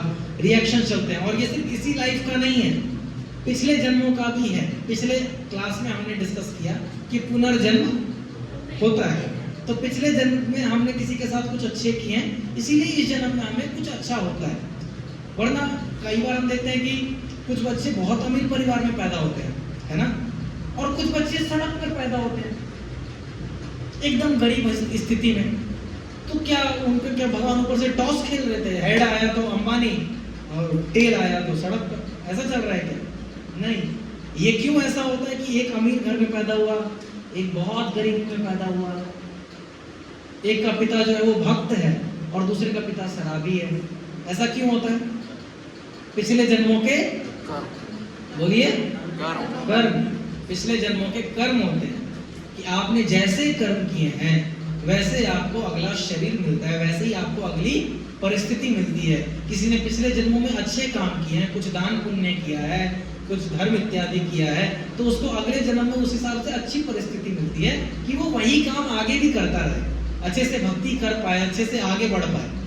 किसी ने पिछले जन्म में डाका डाला है, चोरी की है, गलत काम किया है, तो उसको अगले जन्म में भी वैसी परिस्थिति मिलती है कि वो वही वैसे ही हरकतों में रहे। ठीक है? तो इसीलिए हम यहाँ पर किन चीजों की वजह से बंधे हुए हैं? कर्म की वजह से बंधे हुए हैं। लेकिन कोई कहेगा तो मुझे फिर कर्म से कैसे बच सकते हैं, क्योंकि भगवान गीता में एक और चीज कहते हैं, क्या कहते हैं, नहीं कश्चित क्षणमपि जातु तिष्ठति अकर्मकृत, बिना काम किए तो कोई रह ही नहीं सकता। हर कोई हर समय कुछ ना कुछ काम तो कर ही रहा है। आप सो रहे हैं तब भी आप काम कर रहे हैं, कुछ ना कुछ सपने देख रहे हैं, सांस ले रहे हैं। शरीर बिना कार्य किए रह ही नहीं सकता, और कार्य करेगा तो या तो कुछ काम अच्छे होंगे और कुछ काम बुरे होंगे, है ना। कभी कभी अच्छा काम करने में भी कुछ बुरे काम हो जाते हैं, जैसे खाना बनाना है, खाना बनाने में तो कोई बुरा काम नहीं है, सब्जी लाए काटे, लेकिन उसके अंदर भी बहुत सारे पाप हैं, बहुत सारे पाप हैं। कई पेड़ों को काटा गया तो उसका थोड़ा थोड़ा पाप है। फिर आप जब गैस पर पानी उबाल रहे हैं, पानी के अंदर कई सारे कीटाणु होते हैं, वो मर जाते हैं, स्वाहा हो जाते हैं। आग जब आप जलाते हैं उसके आसपास कितने मर जाते हैं, कितना सारा पाप हो जाता है। कोई कहे गुरु जी फिर बच कैसे सकते हैं? कर्म मतलब कर्म के बंधन से तो कोई बच ही नहीं सकता। जितना आदमी पुण्य नहीं कर रहा उससे ज्यादा तो हर सेकंड पाप हो रहा है, हर सेकंड। आपको पता है कई ऐसे बैक्टीरिया हैं जब हम सांस लेते हैं तो हमारे शरीर में चले जाते हैं, और हमारी बॉडी की थर्मल हीट की वजह से, बॉडी की गर्मी की वजह से वो शरीर में मर जाते हैं। अभी उन सब का पाप किसको चढ़ेगा? ये जो पृथ्वी है, पृथ्वी हमारी क्या है? माता। और वेदों के अनुसार, मनुस्मृति के अनुसार पृथ्वी के ऊपर आप जो टॉयलेट कर रहे हैं उसका भी पाप है। माँ के सर पर कोई पैर रखकर चलता है, ले हम चलते हैं, इसका भी पाप है। प्रॉपरली आप सोकर जब उठते हैं तो हमें भगवान को, माता पृथ्वी को स्मरण करना चाहिए, हे माँ आप कितनी दयालु हो, आप मेरे चरणों का भार आप अपने सर पर उठाती हैं। हर चीज के लिए ग्रेटिट्यूड होना चाहिए, नहीं तो उस सब का पाप चढ़ता है। कोई सोचेगा कि हे भगवान इन पापों से बचा कैसे जा सकता है? इम्पॉसिबल है। यही क्वेश्चन कौन पूछते हैं? महाराजा परीक्षित पूछते हैं सुखदेव गोस्वामी से। ये तो बहुत मुश्किल है इन पापों से निकलना, इन प्रॉब्लम, क्योंकि आदमी थोड़ा सा शुद्ध हो भी जाए, अगर हवन इत्यादि करा ले, पूजा पाठ करा ले, लेकिन फिर से क्या करेगा? पाप करेगा, बचे कैसे? तो भगवान गीता में इसका क्या उत्तर देते हैं?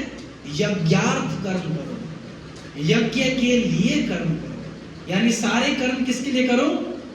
मेरे लिए। भगवान प्रॉपर इंस्ट्रक्शन देते हैं, यद करोसी यद अस्नासी यद जुहोसी ददासी यद तपस्यसि कौन्तेय तद कुरु मम अर्पणम। हे अर्जुन तुम जो कुछ करते हो, जो कुछ खाते हो, जो कुछ तपस्या करते हो, या जो कुछ भी दान देते हो, वो सब किसके लिए करो? मेरे लिए करो। मेरे लिए करने की वजह से क्या होगा? तुम्हें उस सब का पाप नहीं लगेगा, वो सारा चीज शुद्ध हो जाएगा, सब कुछ शुद्ध हो जाएगा। जितने भी प्राणी मात्र को कष्ट पहुंचा उन सबको क्या मिल जाता है? पुण्य मिल जाता है, क्योंकि वो भगवान की सेवा में लग गए। जैसे यही फूल भगवान को ऑफर किया, भगवान को चढ़ाया, तो इस फूल को जिस पेड़ से तोड़ा गया है उस पेड़ को अगले शरीर क्या मिलेगा? मनुष्य का मिलेगा, क्योंकि उस पेड़ का एक संतान यानी ये फूल कहाँ गया? भगवान के चरणों पर। लेकिन यही फूल की माला अगर एक नेता को पहनाई जाती तो वो पेड़ पेड़ ही रहता, और नेता भी अगले जन्म में पेड़ ही बनता, उसी के बगल में हेलो मैं आ गया यहीं पे, है ना। इसीलिए हमें हर चीज किसके लिए लगानी चाहिए? भगवान के लिए। कर्म का सिद्धांत है न्यूटन के तीसरे नियम के जैसा, for every action there is equal and opposite reaction. कुछ भी करोगे तो भाई उसका दंड तो भोगना पड़ेगा, या तो अभी या कभी ना कभी भोगना तो पड़ेगा। इसीलिए कभी कभी हमारे साथ कुछ गलत होता है तो हाथ जोड़ के स्वीकार कर लेना चाहिए कि किसी का मैंने खाया था, चला गया, है ना। ज्यादा लड़ना झगड़ना नहीं चाहिए। था मेरे भाग्य में लिखा हुआ, मैंने किसी का काटा होगा, कुछ नुकसान किया होगा, मेरे साथ भी हो गया, कोई बात नहीं, है ना। ऐसे करके बुद्धिमान लोग इसीलिए खुश रहते हैं।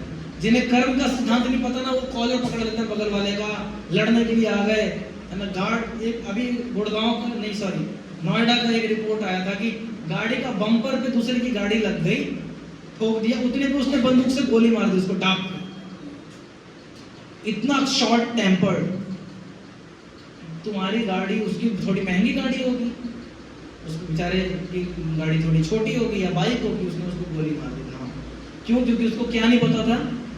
कर्म का सिद्धांत, कि भाई मैंने भी कभी किसी ना किसी का ठोका होगा, किसी ना किसी का नुकसान किया, कोई बात नहीं, थोड़ा छूट गया, है ना। थोड़ी बहुत बात करके कुछ मतलब नेगोशिएशन करके निकल सकता था वहां पर, लेकिन इतना short sampled mode of ignorance इतना ज्यादा था कि क्या किया, गोली मार दी।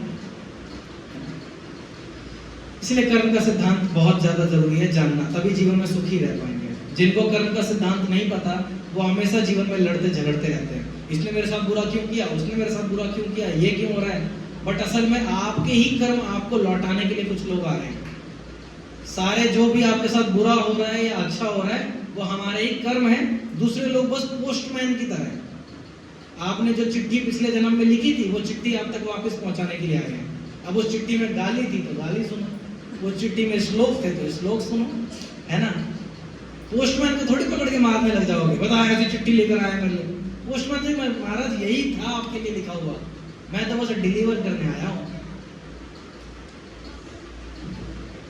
अभी 4 तरीके के पिलर हैं, 4 खंबे हैं जो पाप पूर्ण जीवन की स्तंभ है, जो आपको पाप जीवन में धकेलते हैं, पापी बनाते हैं, ठीक है। ऐसे ही हम 4 पिलर जो है वो धर्म के भी जानेंगे। पहले अधर्म के 4 पिलर जान लेते हैं।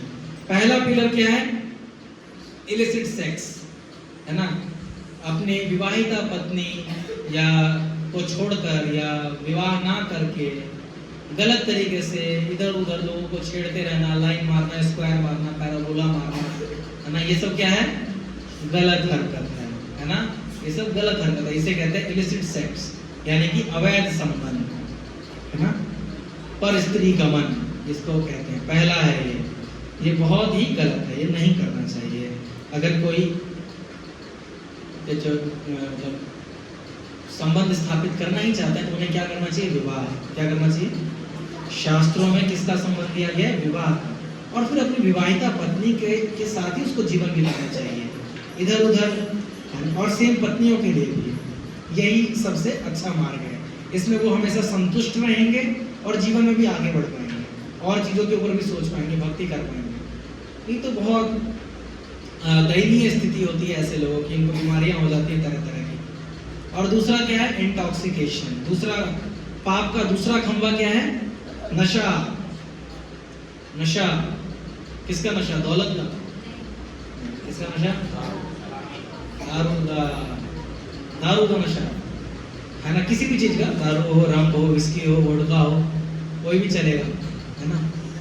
कभी कभी लोग इतने गरीब हो जाते हैं लेकिन नशे की आदत इतनी खराब होती है, नकली दारू पीते हैं और फिर मर जाते हैं। देखा आपने, कई बार न्यूज में आता है 50 रुपए की दारू पीने की वजह से 50 लोग मरे। कई पहले, अभी तो नाले बंद कर दिए हैं, पहले नाले खुले हुए होते थे, ये द्वारका मोड़ के बगल के NSIT के सामने, पता नहीं अभी भी शायद कुछ खुले, तो लगभग हर दूसरे महीने वहाँ कोई ना कोई शराबी गिरा हुआ मिलता था। हर दूसरे महीने आपको यहाँ नजफगढ़ में नाले में कोई गिरा हुआ मिलेगा। अभी कुछ दिनों पहले जय विहार के नाले में एक लाश मिली, बाद में पता चला दारू पी के गिर गया था, मर गया, है ना। तो नशा जो है वो बहुत बुरा है, बहुत बुरा है, कभी नहीं करना। और किसी भी चीज का नशा नहीं करना चाहिए, किसी भी चीज का नहीं। किसी को, कई लोग इतने अच्छे होते हैं उनको ना दारू का नशा होता है, ना किसी भी तरीके का, ना रम, ना विस्की, ना कुछ। उन्होंने एक बहुत ही अच्छा नशा चुना हुआ है, उसका नाम है चाय। बाघ बकरी चाय पियो तो मजा आ जाए। चाय, ये चाय जो है हमें देकर गए अंग्रेजी चाचा, है ना, हमारे ब्रिटिशर्स जो है हमें क्या लेकर गए, चाय। हम चाय पी रहे हैं। अभी चाय का नशा इतना खतरनाक है ना, कमाल की बात है, इसके ऊपर सरकार भी कोई रोक नहीं लगा सकती क्योंकि किसी को पता ही नहीं है कि ये नशा है, लेकिन ये सबसे खतरनाक नशा है। 3 बजे की चाय ना मिले, 1 बजे की चाय ना मिले, लोगों का सर दुखने लग जाता है। आज चाय नहीं पी, गुस्सा होने लग जाएंगे, कई बार तो झगड़ा करेंगे, फिर उनकी पत्नी कहेंगी, मैसेज करेंगे, आज उन्होंने चाय नहीं पी है ना इसलिए इतना गुस्सा कर रहे हैं। चाय इतना खतरनाक नशा है, बहुत बड़ा बिजनेस है चाय का। तो चाय भी नहीं पीनी चाहिए। प्रभुपाद जी ने टी को भी मना किया हुआ है, कोई टी नहीं। वैष्णव को चाय का भी नहीं लत होना चाहिए, पीना ही नहीं चाहिए। लत क्या, पीना ही नहीं चाहिए, नहीं है। तंबाकू, तंबाकू नहीं खाना चाहिए, बिल्कुल नहीं खाना चाहिए। अगर ब्राह्मण तंबाकू खा रहा है तो उसको गौ हत्या का पाप लगता है। गौ हत्या का पाप है तंबाकू खाने से, इतना बड़ा पाप है ये गौ हत्या। मतलब, और वो किस लिए,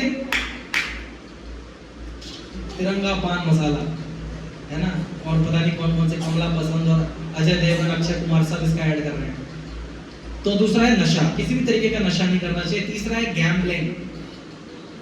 गैम्बलिंग मतलब जुआ, 3 पत्ती 2 पत्ती पता नहीं कितनी कितनी, है ना, वो सब क्या है, जुआ है। अभी जुआ बहुत एडवांस हो गया है। जुआ आप किस पर खेल सकते हो, मोबाइल पर खेल सकते हो, है ना। अभी ड्रीम 11 MPL आज भी मैच है, उसमें लोगों ने लगाया कि रोहित शर्मा 100 मारेगा, 100 मार दिया तो इतने रन इतने रुपया मिल जाएगा। ये सब जुआ है। जुआ जो है वो पाप का जो है, पापी जीवन का तीसरा स्तंभ है। और चौथा क्या है, मांस, मीट ईटिंग। मांस तो किसी भी हाल में खाना ही नहीं चाहिए, मतलब मांस तो बंदर भी नहीं खाता। इन 4 नियमों में से 3 नियम तो बंदर भी पालन करता है। बंदर नशा करता है, फल फ्रूट खाता है। बंदर जुआ खेलते देखा कभी, बंदर को निकाल मेरे पत्ते सेट कर, कभी देखा किसी बंदर? बंदर को मांस खाते हुए देखा है? ज्यादा चश्मा चुरा लेते हैं, अब इसके लिए क्या दोष देना, है ना। बस एक वो है, 1-2 बंदरिया अपने साथ रखते हैं, एक बंदरिया से दूसरी बंदरिया, तीसरी बंदरिया, बट बाकी 3, इसमें से 3 नियम तो बंदर भी पालन करता है। इंसान को कम से कम थोड़ा तो बंदर से आगे बढ़ना चाहिए। कम से कम 4 नियम तो इंसान को पालन करना ही चाहिए। प्रभुपाद जी से एक बार एक शिष्य ने पूछा, प्रभुपाद जी 4 नियम फॉलो करने से क्या हम भक्त बन जाएंगे? ये 4 नियम का पालन करने से क्या हम भक्त बन जाएंगे? प्रभुपाद जी ने बोला नहीं, इन 4 नियम का पालन करने से तुम इंसान बनोगे। पहले इंसान तो बनो, भक्त बनना तो दूर की बात है। ये 4 नियम पालन करने से हम क्या बनेंगे? इंसान। ये 4 नियम जो पालन नहीं कर रहा वो इंसान भी नहीं है। वो क्या है? द्विपाद पशु, 2 पैरों पे चलने वाला जानवर, जो इनको नहीं पालन करता। अब इन्हीं 4 पाप के खंभों के साथ इनके अपोजिट कौन है? 4 धर्म के खंभे, 4 पिलर्स ऑफ धर्म। धर्म के खंभे क्या है? पहला धर्म है दया। धर्म का पहला स्तंभ क्या है? दया। दया जो है वो बहुत जरूरी है। लेकिन जो मांस खाएगा, क्या उसके अंदर दया आ सकती है? नहीं आ सकती। आप खुद मीट खाते हो और सड़क पे खड़े हो, कुत्तों के ऊपर नाइंसाफी हो रही है, कुत्तों के साथ अन्याय होना चाहिए, और इसके बाद जो है रेस्टोरेंट में जाकर मस्त लेग पीस दो, लेग पीस, तो ऐसे में तो पीस नहीं मिल पाएगा ना, लेग ही मिलेगा सिर्फ माता माया देवी का, है ना। तो जो मांस खाते हैं उनके अंदर किसी के लिए दया नहीं है, ना खुद के लिए, जिसको खा रहे हैं उसके लिए भी नहीं, और किसी के लिए भी नहीं। दूसरा है धर्म का दूसरा स्तंभ है सत्य। क्या है? सत्य, सच बोलना। लेकिन जो जुआ खेलता है वो क्या कभी सच बोल सकता है? जुआ खेलने वाले को तो टैलेंट होता है हमेशा झूठ बोलने का, तो मेरे पत्ते वो हमेशा अपना छुपा कर रखता है, मेरे पता है ही नहीं, फिर आखिरी में शो करता है ना, सारे पैसे ले जाता है। तो जुआ खेलने वाला क्या है? कभी भी सच नहीं बोल सकता। इसीलिए सत्य अगर आपको पालन करना है तो जुआ छोड़ना पड़ेगा। तीसरा क्या है? साफ सफाई। धर्म की तीसरा स्तंभ क्या है? साफ सफाई, शौच, साफ सफाई रखना। गंदी जगह पर भक्ति नहीं हो सकती, थोड़ा साफ सफाई रखना पड़ेगा। जो सुदामा है, सुदामा इतना गरीब था, उसकी धोती फटी हुई थी। जब वो द्वारका पहुंचे, द्वारकाधीश के पास, आपको पता है सुदामा की कहानी? सुदामा एक बार चावल की पोटली लेकर भगवान कृष्ण के पास गए, तो सुदामा की धोती पूरी फटी हुई है और कुर्ते भी फटे हुए हैं। लेकिन सबसे अच्छी बात पता है क्या? धोती कितनी भी फटी थी, धोती साफ थी, साफ थी। ये गुण है। सतोगुण का लक्षण क्या है? साफ सफाई। लेकिन जो अवैध संबंध स्थापित करेगा, एक लड़की, 2 लड़की, 1 आदमी, 2 आदमी, 4 आदमी, ये सब करेगा, क्या वो कभी साफ सफाई रख सकता है? ना वो बाहर से साफ होगा, ना अंदर से, उसका हृदय भी साफ नहीं है। तो तीसरा स्तंभ जो है वो है साफ सफाई। तो अगर हम अवैध संबंध से बचें तो साफ सफाई का पालन कर पाएंगे। तीसरा स्तंभ स्थापित हो जाएगा। और चौथा स्तंभ है धर्म का तपस्या। क्या है? तपस्या। लेकिन जो नशा करता है वो क्या कभी तपस्या कर सकता है? दारू पी के कौन सी तपस्या होती है भाई? नवरात्रे रख लेंगे दारू पी के? नहीं ना, नहीं हो पाएगा। जो नशा करते हैं वो कोई तपस्या नहीं कर सकते, कोई तपस्या नहीं। केवल लोग एकादशी का व्रत रखते हैं, चाय पीते हैं।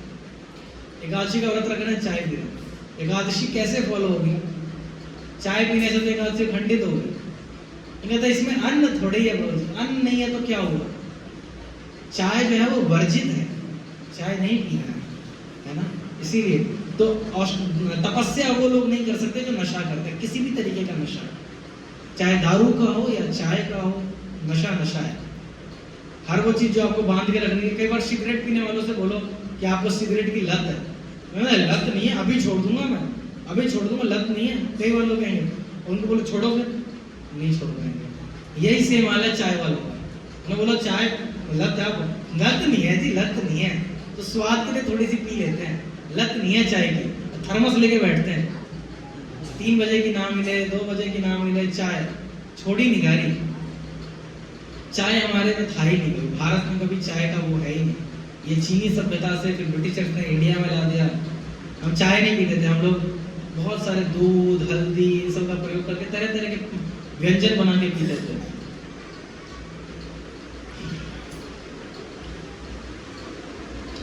तो हम लोगों के साथ बुरा क्यों हो रहा है? क्यों हो रहा है हमारे साथ बुरा? क्योंकि हम डिजर्व करते हैं। हमारे साथ बुरा इसलिए होता है क्योंकि हमने कुछ ना कुछ ऐसा किया है जिसका हमें दंड मिल रहा है।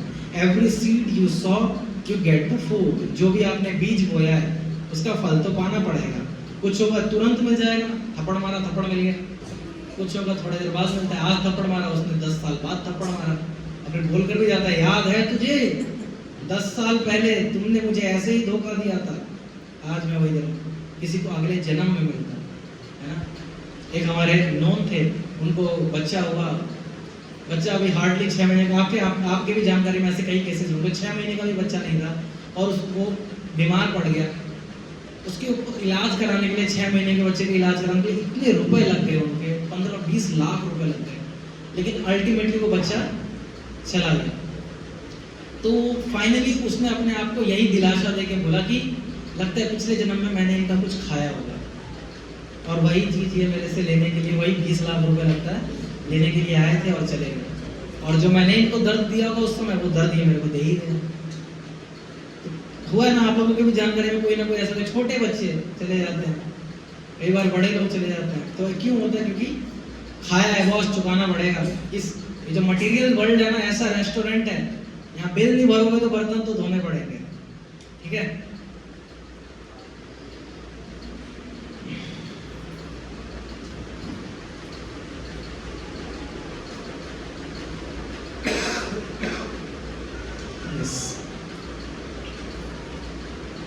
तो 3 तरीके के कर्म हैं। पहला क्या है? कर्म, वो कर्म जो शास्त्रों में दिया गया है वही कर्म करना चाहिए, ठीक है, यही काम करने चाहिए जो शास्त्रों में दिए गए हैं। दूसरे हैं विकर्म। विकर्म वो काम है जो शास्त्रों में नहीं है लेकिन कर रहे हैं, जैसे कि गौ हत्या करना, मांस खाना, ये सब क्या है? विकर्म है, ठीक है। और तीसरे क्या है? अकर्म। अकर्म मतलब कुछ नहीं करना, है ना, या ऐसा काम करना जिसका आपको रिएक्शन नहीं मिलेगा। तो हमें क्या करना चाहिए? कर्मी बनना चाहिए, विकर्मी बनना चाहिए, या अकर्मी बनना चाहिए? अकर्मी। कर्मी नहीं बनना है, कर्मी जो है वो भी फंसेगा। अकर्मी क्या है? इसका उसको कोई दंड नहीं मिलेगा। क्यों? क्योंकि इसने ये अपने सारे काम किसको दे दिए? भगवान को अर्पित कर दिए, भगवान के लिए। अर्जुन को भगवान क्या कह रहे हैं? तुम युद्ध करो, लेकिन किसके लिए युद्ध करो? मेरे लिए युद्ध करो। अर्जुन तो पहले ही दूसरे ही चैप्टर में कह रहे हैं, मैंने धनुष छोड़ दिया, मैं लड़ाई नहीं करना चाहता। लेकिन उसके बाद कौन उनको लड़वा रहे हैं? भगवान लड़वा रहे हैं। भगवान कह रहे हैं मेरे लिए युद्ध करो, मां मनुष्मरेण युद्धेच, मेरे लिए आप युद्ध करो, इसका आपको कोई दंड नहीं मिलेगा। वैसे ही भगवान गीता में कह रहे सर्वधर्मान् परित्यज्य मामेकं शरणं व्रज, मेरी शरण में रहकर आप सभी धर्मों को त्याग दो और मैं तुम्हें सारे पापों से बचाऊंगा। तो हमें क्या बनना चाहिए? अकर्मी। अकर्मी मतलब निष्काम कर्मी, उसको अपने लिए कोई इच्छा नहीं है, वो सारे काम किसके लिए कर रहे हैं? किसके लिए कर रहे हैं? भगवान के लिए। प्रभु ऑफिस जाता हूँ आपके लिए, घर चला रहा हूँ आपके लिए, बीवी बच्चे कहने के लिए मेरे हैं, लेकिन असल में किसके? आपके। इनको खिलाओगे आप, इनको पालोगे आप, इनको चलाओगे आप। मैं आपका दास हूँ, मैं आपके लिए नौकरी कर रहा हूँ, मैं आपके लिए घर चला रहा हूँ, सब कुछ आपके लिए कर रहा हूँ, है ना, सब कुछ आपके लिए। तो ऐसे में उसका क्या होगा? वो किसी भी चीज से अटैच नहीं हो पाएगा। उसने पहले ही सब कुछ भगवान को अर्पित कर दिया। इनको मैं नहीं पाल सकता, आप पालिए, मैं आपके लिए काम कर रहा हूँ, मैं आपका दास हूँ। भक्ति विनोद ठाकुर कहते हैं कि मेरे घर के, भक्ति विनोद ठाकुर हमारे संप्रदाय के बहुत प्रमुख आचार्य हैं। तो भक्ति विनोद ठाकुर कहते थे, अपने एक गीत में लिखा है कि ये जितने भी मेरे घर में मेरी पत्नी, मेरे बच्चे, घर के जितने भी लोग हैं, इस घर का कीड़ा मकोड़ा भी, ये सब मेरे मालिक हैं, ये सब मेरे मालिक हैं। क्यों? क्योंकि ये मेरे मालिक के हैं, ये सब भगवान के हैं। और मैं इस घर के कुत्ते जैसा हूँ, जो घर की रखवाली करने के लिए छोड़ा जाता है कि ये घर के जितने लोग हैं ना, इनका तुम पालन पोषण करो, देखो इन पर कोई दिक्कत ना है। तो भगवान ने मुझे एक कुत्ते की तरह इस घर में रखा है कि इन सबको पालो, इन सबका ध्यान रखो। असल में ये सब उनके हैं।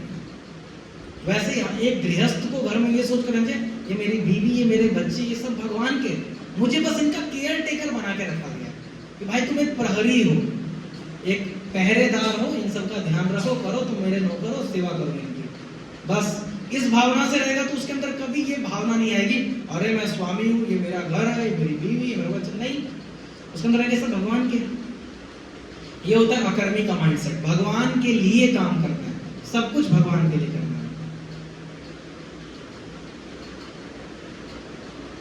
देखिए कर्म बंधन काट रहे हैं, दिख रहा है?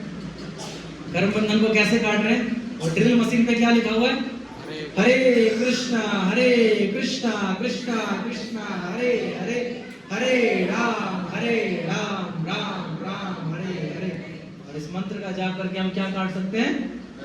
कर्म बंधन, प्रकृति के 3 गुण, सभी सारे बंधनों को काट कर एकदम हम रॉकेट लॉन्चर पे चढ़कर कहाँ जाएंगे? वैकुंठ, जहाँ पर कोई कष्ट नहीं है। वैकुंठ का मतलब ही होता है जहाँ कोई भी कुंठा नहीं है। कुंठा मतलब कोई भी कष्ट नहीं है। और इस संसार का क्या नाम है? दुखालयम। तो फ्रॉम दुखालयम टू वैकुंठा, वह मूवी आई थी ना, फ्रॉम बॉम्बे टू गोवा, वैसे हमारी गाड़ी कौन सी चल रही है? From dukhalayam to Vaikuntha. कैसे जाएंगे गाड़ी पे? हरे कृष्णा करते हुए। ठीक है? एनी क्वेश्चंस प्लीज आस्क, कोई भी प्रश्न है तो आज के सत्र से। यस हम सब लोग यहाँ आए दुखालय में, हाँ, ये कैसे करें? मतलब ऊपर ही है भगवान, हम सब लोग यही कहते हैं ना भगवान ऊपर ही है, तो नीचे भी तो है। हाँ, भगवान तो हर जगह है। मतलब जो कहते हैं मरने के बाद सीधे ऊपर ही जाएंगे, अरे ऊपर थोड़ी यही तो चीज समझ में नहीं आता। भगवान गीता में कहते हैं कि ऊर्ध्व गच्छन्ति सत्वस्था, मध्ये तिष्ठति राजसा, अधो गुण मृत्युश्च तमो गच्छन्ति तामसा। कि जो सतोगुणी लोग हैं, जो अच्छे लोग हैं, वो कहाँ जाएंगे? ऊर्ध्वं गच्छन्ति, ऊपर बढ़ेंगे। मध्य तिष्ठति राजसा, जो मध्य मतलब ये प्रकृति जगत है, भौतिक संसार है, यहाँ कौन टिकेंगे? राजसिक लोग, जिन्हें इच्छाएं पूरी करनी, और जिन्होंने बहुत ही घटिया काम किए हैं वो कहाँ जाएंगे? अधोगुण की वजह से नीचे जाएंगे। अधो गच्छन्ति तामसा। तो ऊपर जाने का जो कॉन्सेप्ट है ना कि ऊपर जाएंगे, ऊपर जाने का कॉन्सेप्ट भगवान ने दिया है। तो वैसे तो अगर आप इस संसार की बात करेंगे, गोलोक का चार्ट में भगवान नीचे बैठे हुए हैं और मटीरियल वर्ल्ड ऊपर है, लेकिन भगवान तो सर्वत्र है, ऊपर नीचे दाएं बाएं हर जगह है। लेकिन हम ऊपर जाएंगे क्यों? क्योंकि हम अच्छे काम करेंगे तो ऊपर, मतलब ऊपर अच्छे लोगों में जाएंगे। जो अच्छे लोग हैं वो ऊपर है, जो थोड़े पनिशमेंट वाले लोग हैं वो नीचे हैं, जहाँ पनिशमेंट मिलती है। हेलिश प्लैनेट्स, नारकीय लोक, जहाँ नर्क इससे कहते हैं, और बीच में आपका ये 3 BHK है ना, इसीलिए। बाकी भगवान हर जगह। हम कर्म अच्छे करना चाहते हैं, कोशिश भी करते हैं, वो कभी, लेकिन वो सामने वाला कुछ उसको समझ नहीं रहा है।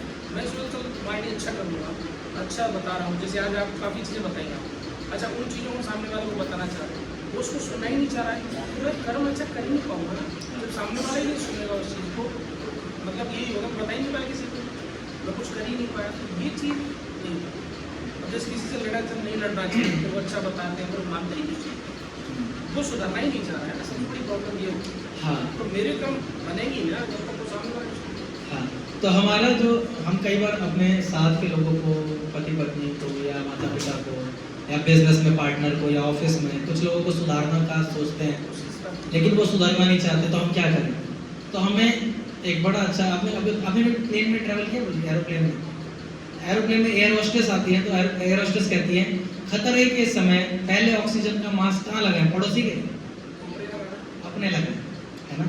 तो यहाँ पर जब हम यहाँ आए हैं ना, तो पहले हमें किसको सुधारना है? पड़ोसी को। अपने आप को ही बता रहे हैं तो उसको मानिए। तो दूसरे के लिए हमें कैसा होना चाहिए, बिल बोर्ड की तरह।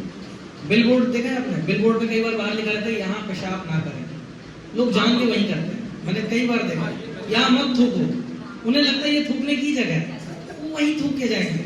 तो आप ज्यादा किसी को बिल बोर्ड बनने की कोशिश करेंगे ना कि तुम ऐसा मत करो, आप ही के साथ करेंगे, ठीक है। तो बिल बोर्ड जैसा बन सकते हैं, तो बिल बोर्ड देखो शांति से खड़ा रहता है, तो फिर तो बिल बोर्ड जैसा बनो, थूक के भी चला गया कोई बात नहीं भाई, नहीं तो फिर बिल बोर्ड मत बनो, यहाँ कोई ज्ञान नहीं लेना चाहता है ना। जब इसीलिए मैं तो कहता हूँ DYPH का भी फीस होना चाहिए, फ्री में किसी को ज्ञान मत दो, फ्री के ज्ञान की कोई इज्जत नहीं है, कोई इज्जत नहीं। इसीलिए बेस्ट है अपने पे काम करे, दूसरे पागल है, यहाँ से मुझे निकलना है, फोकस क्लियर होना चाहिए, इधर का ठेका मैंने नहीं लिया, वो भगवान ने लिया, वो सबसे बड़े ठेकेदार है, वो देखेंगे किसको कितना कहाँ कब कैसे सुधारना है। मेरे को कम से कम किसका लेना है, अपना। मेरे को भाई निकलना है यहाँ से, अपना गोल क्लियर है। 84 लाख में बहुत लाख जूते खा लिए, इस जन्म में भी बहुत लाख जूते खा लिए, अभी मुझे टाइम वेस्ट नहीं करना है। इस जो सा भी आदमी है ये, अच्छा बुरा, मुझे निकलना है, तो समझाने का ट्राई ही मत करो, और समझ नहीं रहा है उसके बाद तो बिल्कुल ट्राई मत करो। चाणक्य पंडित ने अपने नीति शास्त्र में लिखा है कि मूर्ख को उपदेश देने का मतलब होता है अपने लिए ही गड्ढा खोदो, वो आपके ऊपर ही गुस्सा करेगा। मूर्ख आदमी को उपदेश देने के लिए जाओ, आप ही के ऊपर चिल्लाने लग जाएगा, आया बड़ा मुझे सिखाने के लिए। आप उस चीज को कर रहे हो ना, जितने लोग बैठे हो सब सुन रहे हैं, आप अपने लिए नहीं कर सकते, ही कर रहे हो, उसमें सेम वही चीज होती है कि हम लोग भी समझने की कोशिश करते हैं, तो ये लेकिन क्या आपने है? अपने लिए किया है क्या, मैं अपने आप को सुधारना चाहता हूँ, तो आप फिर फालतू बैठे हो। नहीं, देखिए ये सब लोग जो इधर बैठे हैं ना, इन सब लोगों ने वॉलेंटरीली इस क्लास के लिए रजिस्टर किया है ना, तो उन लोग चाहते हैं सुधरना, तो वो लोग आके सीखना चाहते हैं, इसीलिए हम ये क्लास उनको दे रहे हैं। लेकिन अगर मैं यही काम DTC बस में चढ़ के करने लग जाऊँ, तो फिर वो लोग मुझे कहेंगे ना कि भाई DTC में आकर क्यों कर रहे हो, है ना। जैसे कंघी बेचने भी कई बार बस में चढ़ जाते हैं तो लोग पैसेंजर चिल्लाने लग जाते हैं, लेकिन इनको हम यहाँ क्यों ज्ञान दे रहे हैं, क्योंकि लोग स्वयं अपनी इच्छा से इधर आए हैं, है ना? जब तक कोई व्यक्ति खुद आपके पास आकर नहीं कहता ना कि, जैसे आपका क्या नाम था, हेमंत जी, मैं इस परेशानी से गुजर रहा हूँ, आप मेरी मदद कर सकते हो क्या, तब उसको ज्ञान दो। मांगे हुए ज्ञान की बड़ी इज्जत है, फ्री में देने लग जाओगे कोई इज्जत नहीं है, तो वेट करो जब तक सामने, भगवान नहीं देते फ्री में ज्ञान। अर्जुन ने पूरा एक चैप्टर रो लिया, नहीं लड़ूंगा, ये होगा वो होगा, जब अर्जुन ने फाइनली कह दिया कार्पण्य दोषो वहत स्वभाव पृच्छामि त्वाम धर्म सम्मूढ़ चेता यद श्रेयस्य निश्चितम रोहितम में शिष्यस्ते हम साधि माम त्वाम प्रपन्नम। हे प्रभु मेरे अंदर अब कोई ज्ञान नहीं रहा, मैं बेवकूफ हूँ, मेरे को कुछ समझ नहीं आ रहा, मैं आपको अपने गुरु रूप में स्वीकार करता हूँ, अब बोलो। तब भगवान ने एक चैप्टर तक भगवान कुछ बोले ही नहीं है, और जब बोले तो पहले ही श्लोक में मतलब डांट रहे, असोच आनंद सोचस्तम, बेवकूफों जैसी बात कर रहे हो, और प्रज्ञावादांश भाषा से और बात कर रहे हो पंडितों जैसे कि कितने ज्ञान के। तब अर्जुन ने स्वीकार किया। लेकिन अगर यही चीज भगवान चैप्टर 1 के पहले ही श्लोक में बोल देते तो अर्जुन क्या कहता, मांगा क्या ज्ञान आपसे मैंने, युद्ध लड़ने आया ना, लड़ने दो। तो भगवान भी वेट कर रहे हैं, आप भी वेट करो, जब मांगे ना सामने वाला कि भाई प्लीज मेरी मदद करो हेमंत जी, मेरे को समझ नहीं आ रहा क्या करूं, दो ज्ञान। नहीं मांग रहा, टाइम वेस्ट मत करो, यहाँ कोई किसी के पास कोई नहीं है, समझे। वो अपने कर्मों को सुना है, खुद भगवान है, माया या दुर्गा दीदी है ना, त्रिशूल देंगी जब तो सबको समझ आएगा। आदि दैविक आदि भौतिक आध्यात्मिक क्लेश में जब पिट पिटा के फिर वो किसी भक्त के पास जाएगा, आपके पास आएगा, हेमंत प्रभु अभी प्लीज मेरा जो ये क्या कहते हैं जीवन में आषाढ़ ऋतु आ रखी है, उसमें आप हेमंत ऋतु लेकर आइए, तो फिर आप लीजिएगा, है ना। ओके नेक्स्ट, कोई और प्रश्न, ठीक है ना प्रभु जी, और कोई क्वेश्चन। बहुत अच्छे क्वेश्चन रहते हैं हेमंत प्रभु के, हर क्लास में सबसे अच्छे क्वेश्चंस हेमंत प्रभु के होते हैं, मजा आ जाता है। और कोई क्वेश्चन, प्लीज प्रश्न पूछिए। सतोगुण का लक्षण है प्रश्न पूछना, रजोगुण का लक्षण क्या है, बहुत ज्यादा प्रश्न पूछना, तमोगुण का लक्षण है कोई प्रश्न नहीं पूछना। अभी देख लीजिए आपने लोग किस गुण में, ठीक है। थैंक यू वेरी मच आज की सेशन में आने के लिए। अगला सेशन अगले शनिवार रहेगा शाम को 4:30 बजे, और बहुत इंपॉर्टेंट सेशन रहेगा क्योंकि अब वो कंक्लूजिंग सेशंस पे अब हम आ रहे हैं। सुख की खोज जो हमारा सेशन है, डिस्कवर योर हैप्पीनेस, अब हम उसके अंतिम चरण की तरफ बढ़ रहे हैं, तो प्लीज उनको मिस मत कीजिएगा। जिस स्ट्रेंथ में आप आ रहे हैं उसी स्ट्रेंथ में या उससे बढ़कर आइए, है ना। जैसे भी बढ़ा सकते हो बढ़ाओ, लेकिन आइए, है ना, सब आइए। Thank you so much. Hare Krishna. Srila Prabhupada की जय। श्रीमद् भगवद गीता की जय।